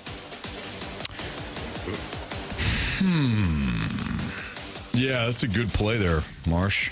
That's a real good play. All right. Even though the... wow. I don't get this one. This is going to bite me. Give me the Royals minus 141. Saw that one, too. That one doesn't make sense. I'm going to lose. But for now, give me the Royals minus 141 against the Shy Sox. I almost thought about a parlay. What? 2 or 3. You should. There's a couple of games here where do it. 2 or 3 team parlay would have made sense. Go for it, my man. I'm good. Load it up, baby. Let's go. Don't need to. Okay. Anthony?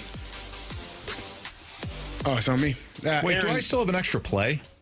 You do at the end of the month. Yes. Why? His game got canceled. That's too bad for him. Nah. Set a precedent. Relax, Carey, at ease, okay? Why'd you say make your anything? pick here. Come on. I just honestly, my idiot brain, I had no filter. It just went right through. You care about my pick? Yes, of course All we right, do. let Gary, me because we Aaron care about Judge you. To hit a home run, plus 180. Okay. Why not? Why not us? You're going to start racking up wins. I probably will. I'm going to be pissed. It happened for me one time when I thought that the month was over. Remember that? Marshy just gave up. Like, it actually hit, though. Because it did. We had Freedom Friday. He probably thought it was the end of the month. So he's like, screw it. Oh, it was just the last Friday. We had a whole week. Yes. All right.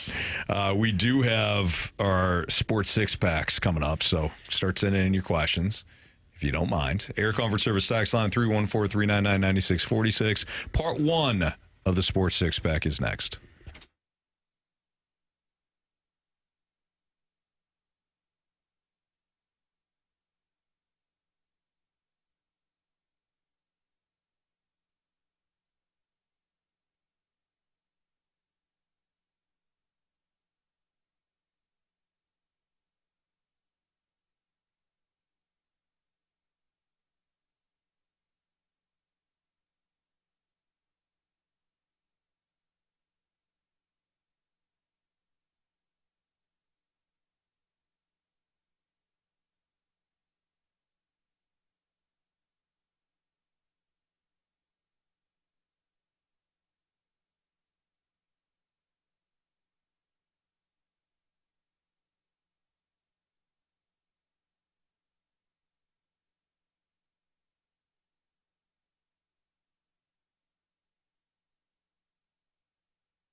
It's time for the Fast Lane to answer your sports questions. I want to ask you a bunch of questions. I want to have them answered immediately. Asking me all these weird questions. Answer the question. Answer the question. Answer me! The Sports Six Pack is now.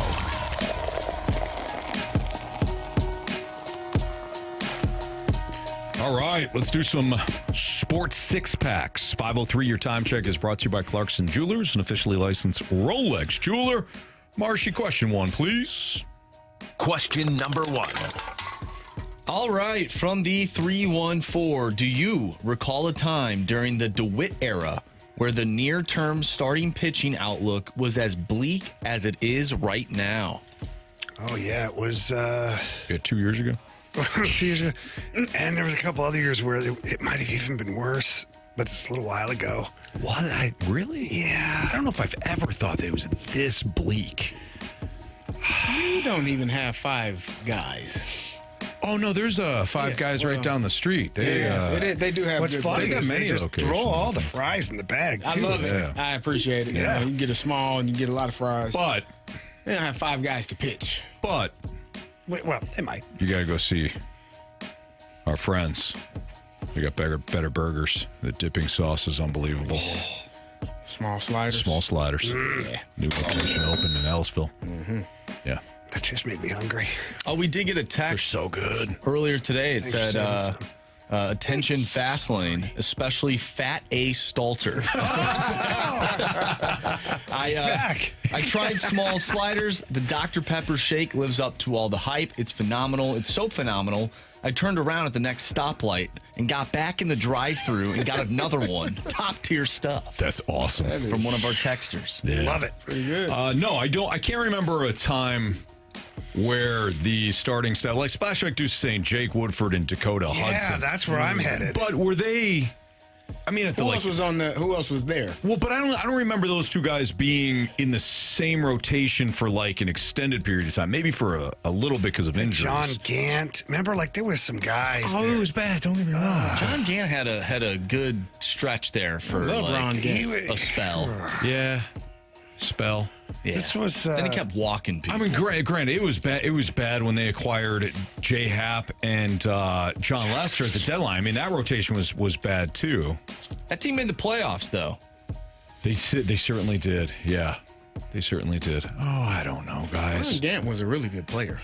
No, you're thinking of Ron Gant. This is he was good. Yeah, this is John. This is John Gant. I don't think they're Absolutely related. no relation. One played football. Yeah. Okay. Yeah. Ron Gant was a hell Ron of a and player. John.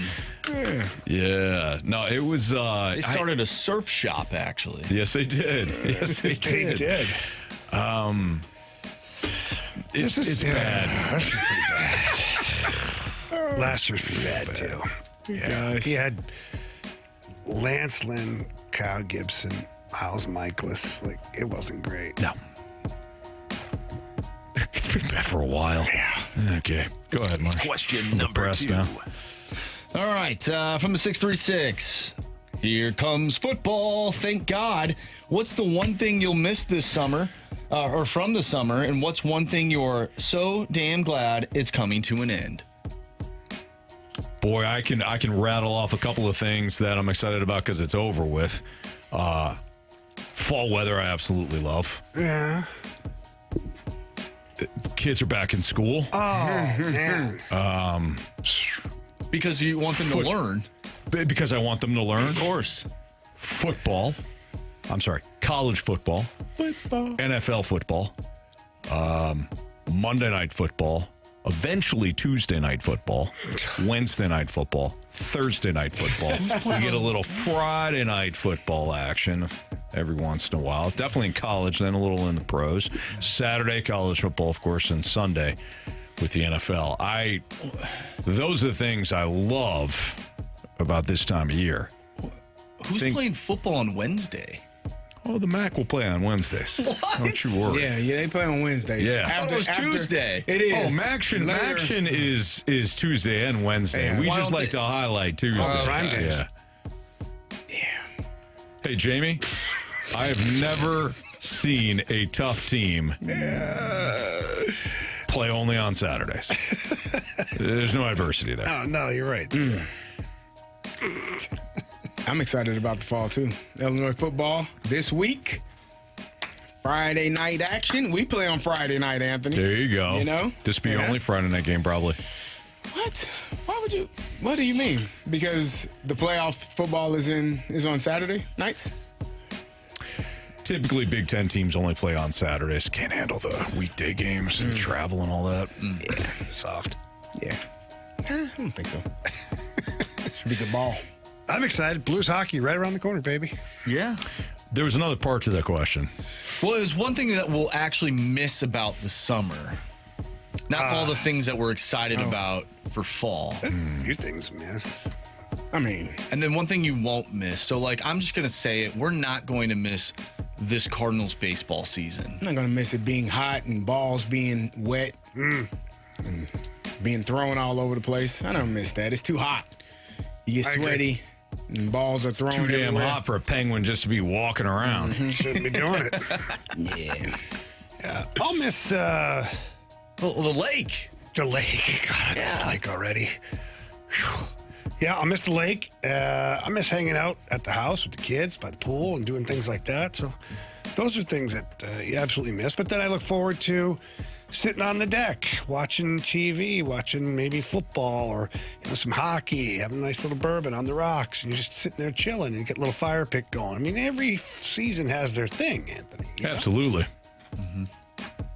Okay. Question number 3. From the Water Boy, which sports theme song is your favorite? Hearts on fire. That's not really a sports theme song. Yes, the hell it is. It's a movie theme song. A movie based upon a sport, Carey. Boom, boom, boom, boom. Yeah. I think we were looking for like Round Ball Rock. No. Nobody gives a damn.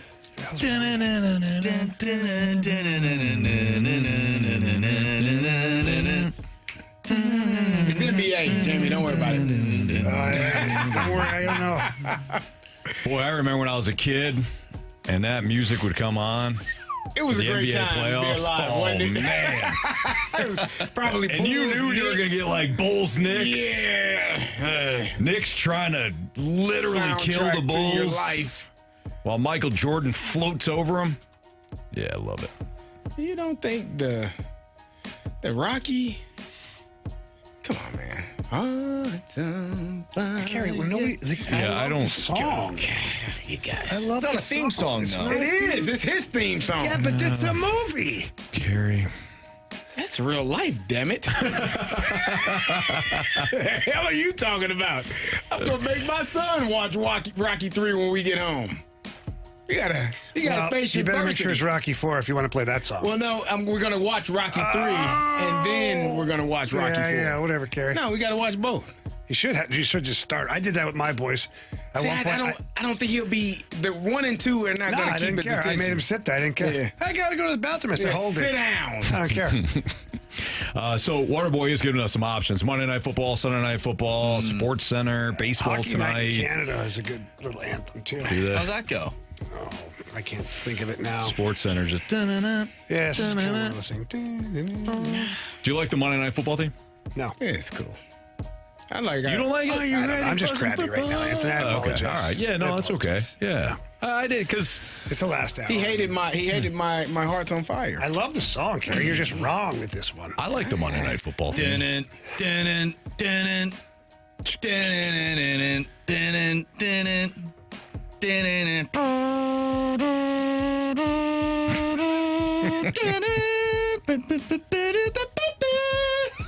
Doom, doom, doom, doom, doom, doom. Come on, guys. No. Now I'm with you, Jamie. They just pissed me off, too. Thank you. Next question, please. You know what I miss? I miss the old Fox Sports Midwest theme song. Okay. I don't know. Oh, yeah. I missed that one. I can't think of it off the top of my head, but I like that too. Especially when the Blues played. Yeah. Blues hockey. Like, Right. You know, it just came right in. So much hope and optimism. You see the skyline, and then, oh, man, it was great. Yeah. What's your favorite score bug of all time? I don't know if I have one. You don't have a favorite score bug? Mm-mm. But Marsh, I feel like you being a one. graphic designer. Oh, that's hard to believe that you've got a couple. I'm sure, Marshy. What do you got, Marshy? The Major League Baseball, if we go back to 2004. This is amazing to me. This is amazing. Look up the score, but when Jim Edmonds hit the home run against Houston, it was just simple. Like yellow. It was very simple. Like the numbers were just yellow. Yeah. Pay attention, Jamie. There you go. Just a great score, bud. I like it, Marsh. Grant Francis Fan Club likes the poop score bug, and that was when the Phillies would play the Pirates, and they'd use the logo, so when the score was 0-0, it would spell out poop. That's good. Yeah, that's good stuff. That is also a good score bug. Never seen it. Yeah, you should check it out sometime. All right.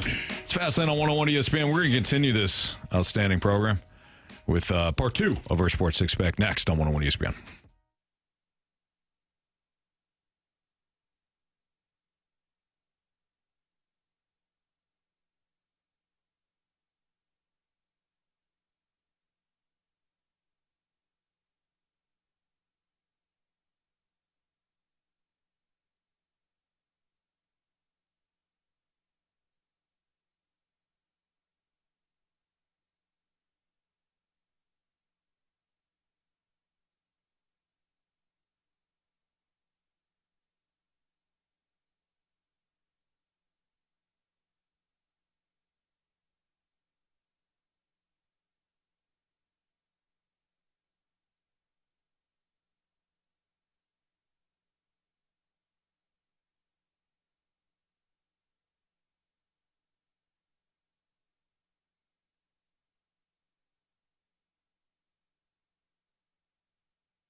It's time for the Fast Lane to answer your sports questions. I want to ask you a bunch of questions. And I want to have them answered immediately. Asking me all these weird questions. Answer the question. Answer the question. Answer me! The Sports Six-Pack is now. It's Fast Lane on 101 ESPN. Part 2 of the Sports Six-Pack is right now. Plenty of time for you to still get in some questions to 314-399-9646 with Carey Davis and Jamie Rivers and Anthony Stalter. Marsh, fire away. Question number 4. From the 314, would you trade the last 2 Cardinals World Series wins to have the Rams back in St. Louis? What? I got to trade what? Trade 2 World Series? No, I can't. I can't. No, that's too rich. No. If the Rams Can't do it. were as good as they are right now. What if it's the version that left here? No, it's not. It's the current version of the Rams. Current version. I mean, it'd be nice. It'd be awesome. I know, Carey. I know.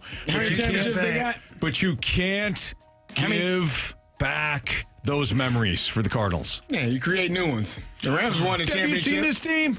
The Rams create new ones with this squad. Man, well, you'd be where you are now. You're good. You'd never have 06 or 11. You'd never have Freeze. I can't do it, man. So quit asking. You didn't get to see Aaron Donald in his prime? I can't. No. You didn't get to see the prime years of old TG? He was special, man. Old Ty Gurley. Waterboy may have found a loophole. We'll give 2 of the World Series from the 40s. It's our final offer. Interesting question, but we can't. You just can't. But yes, we would be willing to open up the negotiations in the 40s. Would you be willing to give up the last Cardinals World Series win, 2011? No. For another Blues Stanley Cup? Yes. No. Really? See? But wait. Hey, the difference is this, Carey, is we're taking away 1 championship, but we're still getting another championship. You're taking away 2 championships and you're bringing in 1. But you get and there's you no get, guarantee. No. You get everything Carey, that they already said had. He's bringing back the Rams. No, and you get what they already. Not bringing them back. They don't get another left. championship. No, they're here. Yeah, mine's better. I got one for you. Oh, I like this game. Would you give up? Would you rather? Would you give up either the 06 World Series or the 2011 World Series for a city MLS Cup? Anthony, I have another one. A little too loyal to the Cardinals. Sorry. Yeah, we're gonna pass on that. Okay. That's enough for me, dog. Would you give up the Rams Super Bowl to get rid of the Cubs World Series win in 2016? No. Nah. Okay. I feel like other people would say otherwise. I don't know. They're crazy. You're crazy. Silliness. Like, who cares? We're not giving back any titles. Not for another team. Who cares? Nah. Yeah. All right. I'm still really thinking about that MLS one, though. I'll let that one fester in my brain overnight. Question number 5. All right, this one comes from Symphonic Metalhead. Who has a better chance of being on the Blues opening night roster? Jordan Kyrou. Is it Dalibor Dvorsky or Milan Lucic? Oh, good question. Wow, that's a really tough question because Dvorsky got a lot of work to do, and Lucic has a lot to prove based on the fact that he hasn't played in almost 2 years. So, more likely, I'm going to say more likely that Milan Lucic is on there. Just because he really doesn't have to beat a bunch of players out. He just has to be good enough to play in the NHL. Whereas Dalibor Dvorsky has to beat a bunch of guys out to prove that he can play a regular shift and more ice. It's more difficult for him. Yeah. Especially now that Pius Suter is here and all that stuff. Speaking of Dalibor Dvorsky, I texted you guys the other day that Dusty Dvorak was on the call for that Dublin football game. How fired up were you? I was. I even, that's why I texted you. I knew that you would be fired up. I thought you were going to say, speaking of Dalibor Dvorsky, I texted him the other day. So I said, well, get him on. Okay. Get him on the show. I don't have his phone number. Yeah. Hey, come on, Marshy. Yeah, it's about the same age. Well, you might be a little. Get on it, man. Well, quite a bit. No offense, Marshy. Look in the yellow pages. Those are still a thing. You think is that still around? Yellow pages? I don't think so. Phone books are around. No, there was a phone book delivered to my old home, like my rental house. But every year I get a phone book. I'm like, who the hell is a phone book? And it was like this big thing jammed into the mailbox. I'm like, why are we doing this? Because you needed it. No, I really needed to look up a phone number. In fact, what I ended up doing was using the little pages to just put under the logs for the fire. Excellent burning. Remember TV Guide? Those were awesome. Those were great. It used to be fun to get the TV Guide every week. Yeah. You'd see, like, it's a new person on the cover. Yes. Yep. And then my dad would go through with like a highlighter and all the things he wanted to watch on different days. Yep. That's pretty good. What's on? Yeah, he was peeing on his territory. I didn't like it. It was a power move. Good times. the TV Guide, you go into the family room, wasn't around. Like it was under a cushion or something like that. Everybody gets pissed off. Panic. I can't flip. I can't tell you what channel to put it on. What do you want me to do? Flip? I ain't doing that. Guys, there's a lot of texters on here that would give up they just give up City SC for just random stuff. That's weird. Like a starting, like just one starting pitcher. That's pretty aggressive. They give up the whole club just for a starting pitcher? One starting pitcher. Damn. But wait, we get yelled at all the time. Yeah, we do. Because we don't talk enough soccer. Speaking of that, did you see the one person in the snake pit earlier that was like, you guys are scared. Talk about Lutz getting fired. You guys are scared. What? This is the second segment of the day, wasn't it? But still, like, what are we being scared about? What the hell? Lutz going to come get us? I'd be scared to lose listeners to talk about him. Oh. So I guess he's right. I was scared. Question number 6. From a 636, can you describe each other with one word? Ooh. Wow. We can't say it on air. I think there's probably a few words for each of us. I say Marshy. What is it? One word? Just one word. Innocent. Passionate. That's a good one. We established the other day that meant crazy. Okay. Well, man. It's his You did word, bless not the ours. couch. Yeah. Okay. I would say very like sweet and compassionate, but the one word that's like kind. Kind. There it is, kind. Okay. Be kind. Rewind. Thank you. Yeah, that's good.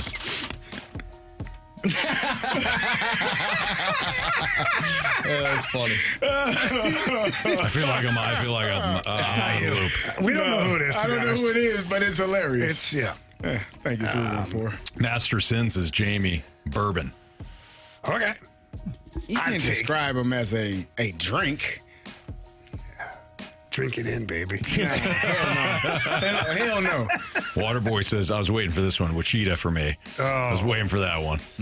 Nah, Anthony would CD, be. been a while, but it's Been a all while. one. It's all one. One word. Are these adjectives? I think Master if you're Sins, describing, Stalter, wrong. It's a word to describe. it's a word to describe each Yeah. person. I'd say Carey's. Like we use the word passionate, but now we don't. I'm not calling him crazy, but like Carey is passionate. Like whatever he gets into, like he's passionate. Like whether he's angry or he's fired up or he's excited or it's like like he's. I think like he wears his emotions. I got one for Carey. I have another one too. Loyal. I would that's say what that, I was yeah. thinking. Thank you. That's what I was thinking. I'd There's say been that two for sure. instances Loyal. that come to my mind where Carey was about to take somebody down for us. It was late with Marshy. I called him. Yeah. Wait. What do you need? I'm still awake, I'm ready. and I've had a few. I just stretched. Yep. He's just like, stretched I'm out. here. Where are you? I'm like, I'm in bed, dude. Okay. Jamie, you're loyal too, but let's see here. I'd say fun. He's the fun uncle, Funkle. Be careful how you say that one. Yeah. Informative. Yeah, you are very informed. Experienced. Knowledgeable. Very knowledgeable. He's seen a lot, done a lot. I was thinking like well-traveled, but that's true. Can we hyphen? Can we use the hyphen? Jamie, yeah. I'm going to go with experienced because there's really nothing that you haven't had experience with. I like knowledgeable. I'll use knowledgeable. Yeah. Because if I have questions about anything, he's got it. Anything. Yep. He's seen it all, done it all. Got a story, been through examples. Can give you a bullet point. Give you good, bad, and notes. indifferent. Yeah. Yep. That's why you don't want to do that. Because back in 1996, this is what. Knowledgeable, experienced. Anthony. Like We'll go for Anthony. Like fiery. Like, leader comes to mind. Oh, well, thank you. I appreciate that. 636 says, I won't say who, but Fat A. That's 2 words, by the way. That's 2, yeah. Yeah. Yep. Vindictive. Yes, no. When he's I can be. Yeah, but that's not the first thing I think. I said leader was the first thing. The second thing, vindictive. A vindictive leader. It depends how many makers he's got. Yeah, I could be vindictive, sure. I'm going to say soldier. Soldier. Specifically Like a winter. the winter. Yeah, in the winter. Yeah. There we go. Yeah, I like that. I like that. All right. That was fun. And challenging. Really is good, guys. And gals. All right, biggest question of the day is next.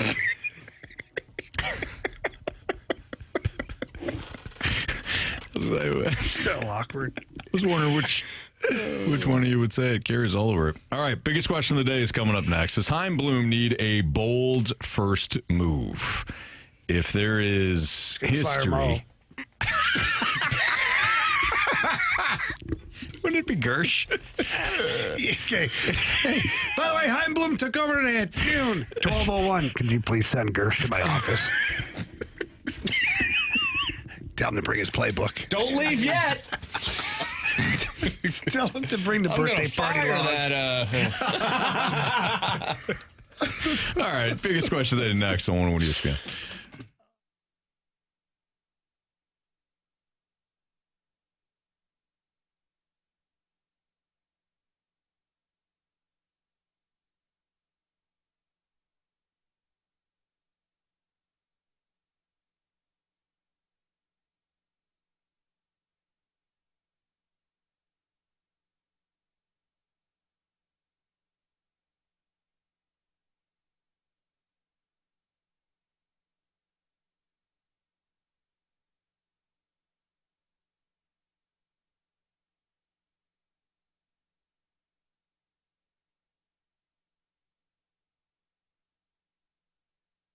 Anthony, a lot of guys out there right now driving around, listening to our show or even the podcast for that matter, they're not feeling quite the same as they used to. Low energy, irritable, maybe a little depressed. Those workouts aren't what they used to be.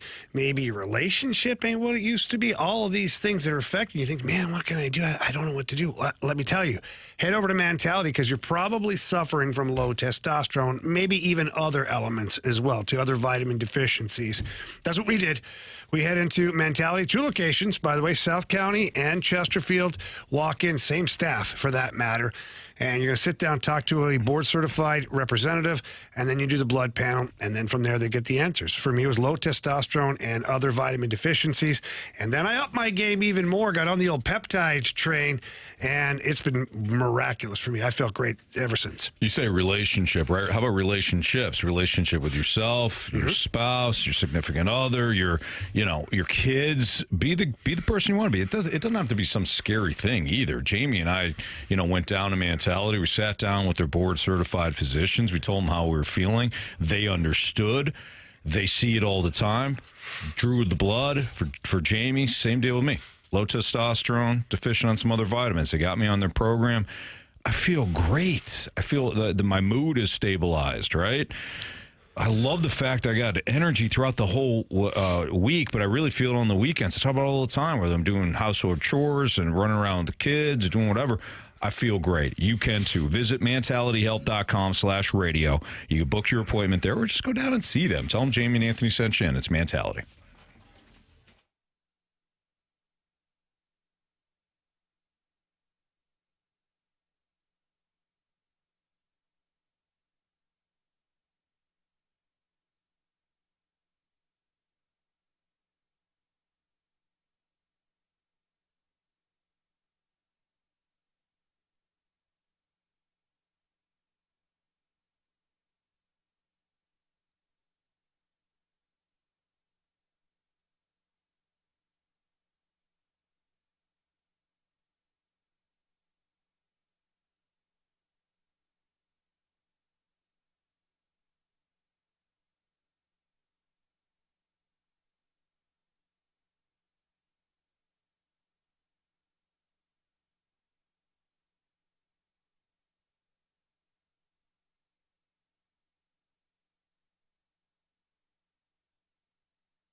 101 ESPN Sports Center. I'm Andrew Marsh. It's time for a Sports Center update brought to you by Saliga Heating and Cooling. Cardinals take on the Pittsburgh Pirates tonight. First pitch is at 6:45. Michael McGreevy on the mound. He'll go up against Johan Oviedo. Once again, 6:45 first pitch. If you missed anything from today's show, including our conversation surrounding former Sporting Director Lutz Pfannenstiel of St. Louis City SC. They did part ways with Lutz. If you missed that conversation or anything from today's show, make sure you go to 101ESPN.com or check out the free Dobbs Tire and Auto Center's 101 ESPN mobile app. Just head to the podcast page. Don't be scared. It's all brought to you by the Schaefer Door Company. I'm Andrew Marsh, and the Sports Center Update is brought to you by Saliga Heating and Cooling, a Daikin heating and air conditioning dealer.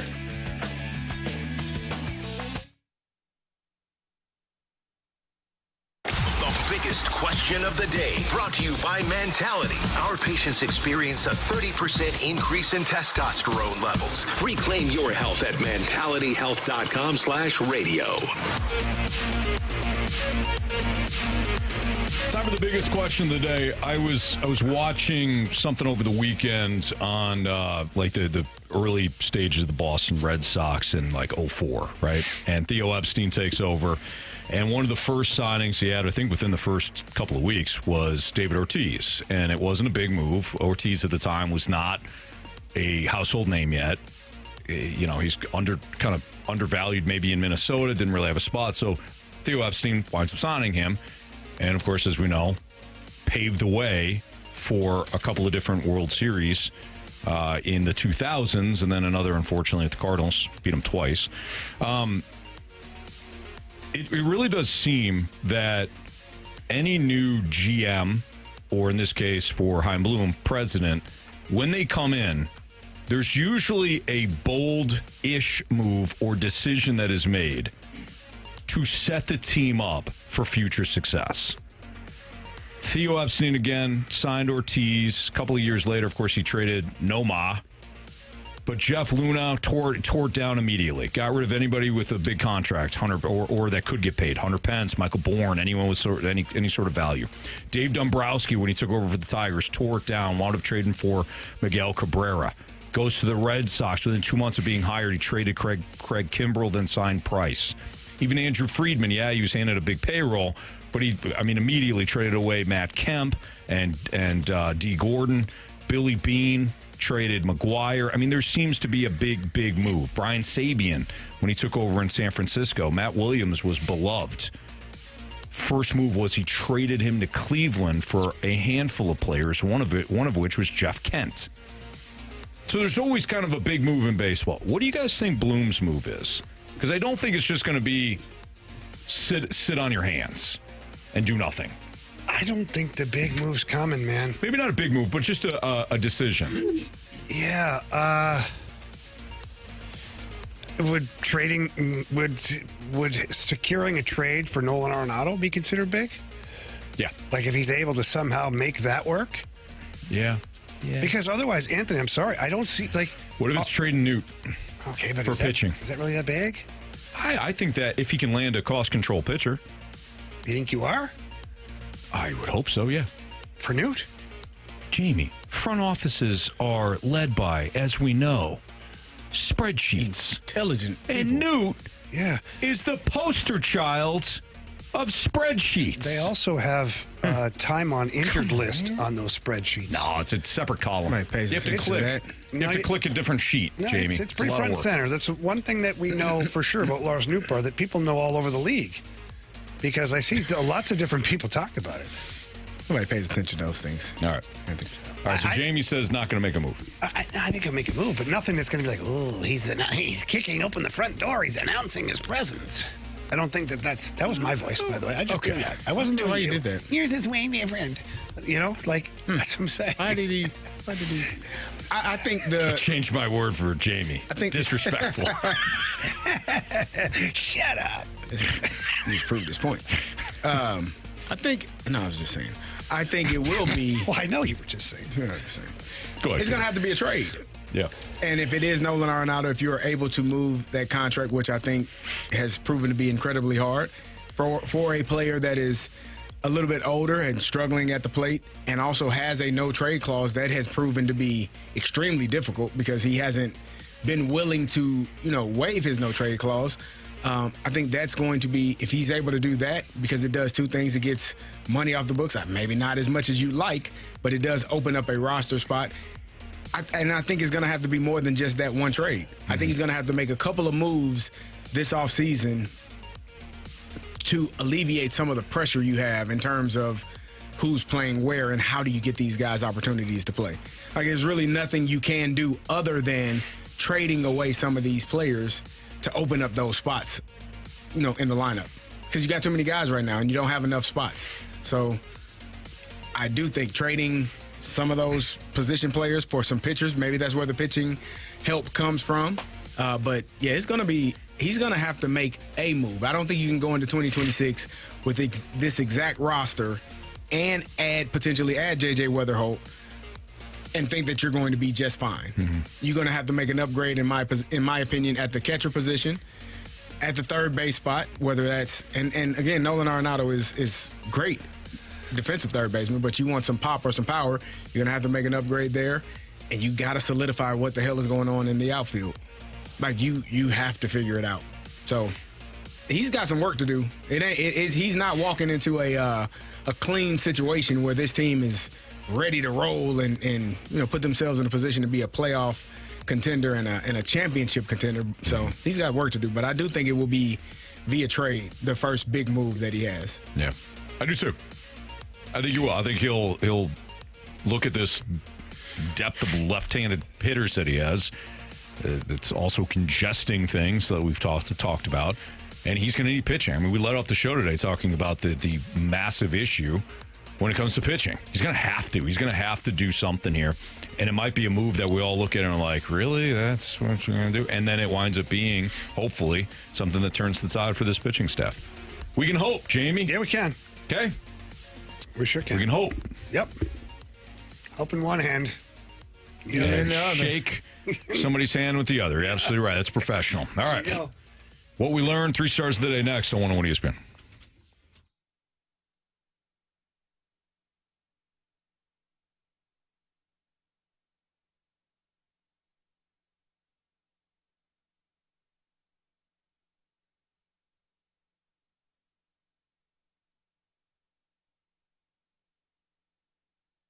My guy, Derek Stevens, owner of Circa Sports, is bringing Circa Sports right here to the state of Missouri. Starting December 1st, Circa Sports will be here in Missouri. But until then, get online, go to their website, visit the App Store, and download your Circa Sports Illinois app today.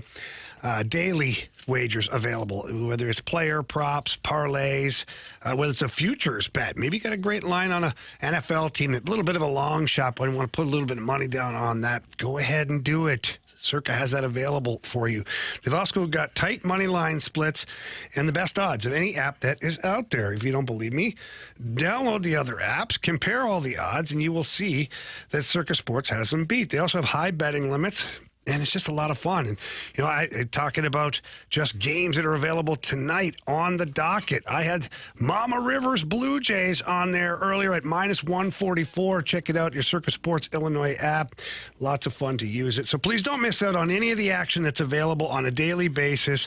You can download easily, and you can bet like a pro with your Circa Sports Illinois app. So please don't miss out on any of it over at Circa Sports. If you or someone you know may have a gambling problem, call 1-800-GAMBLER or text ILGAMB to 833-234.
missed anything from today's show, you can always download the podcast available at 101ESPN.com or the Dobbs Tire and Auto Center's 101 ESPN mobile app.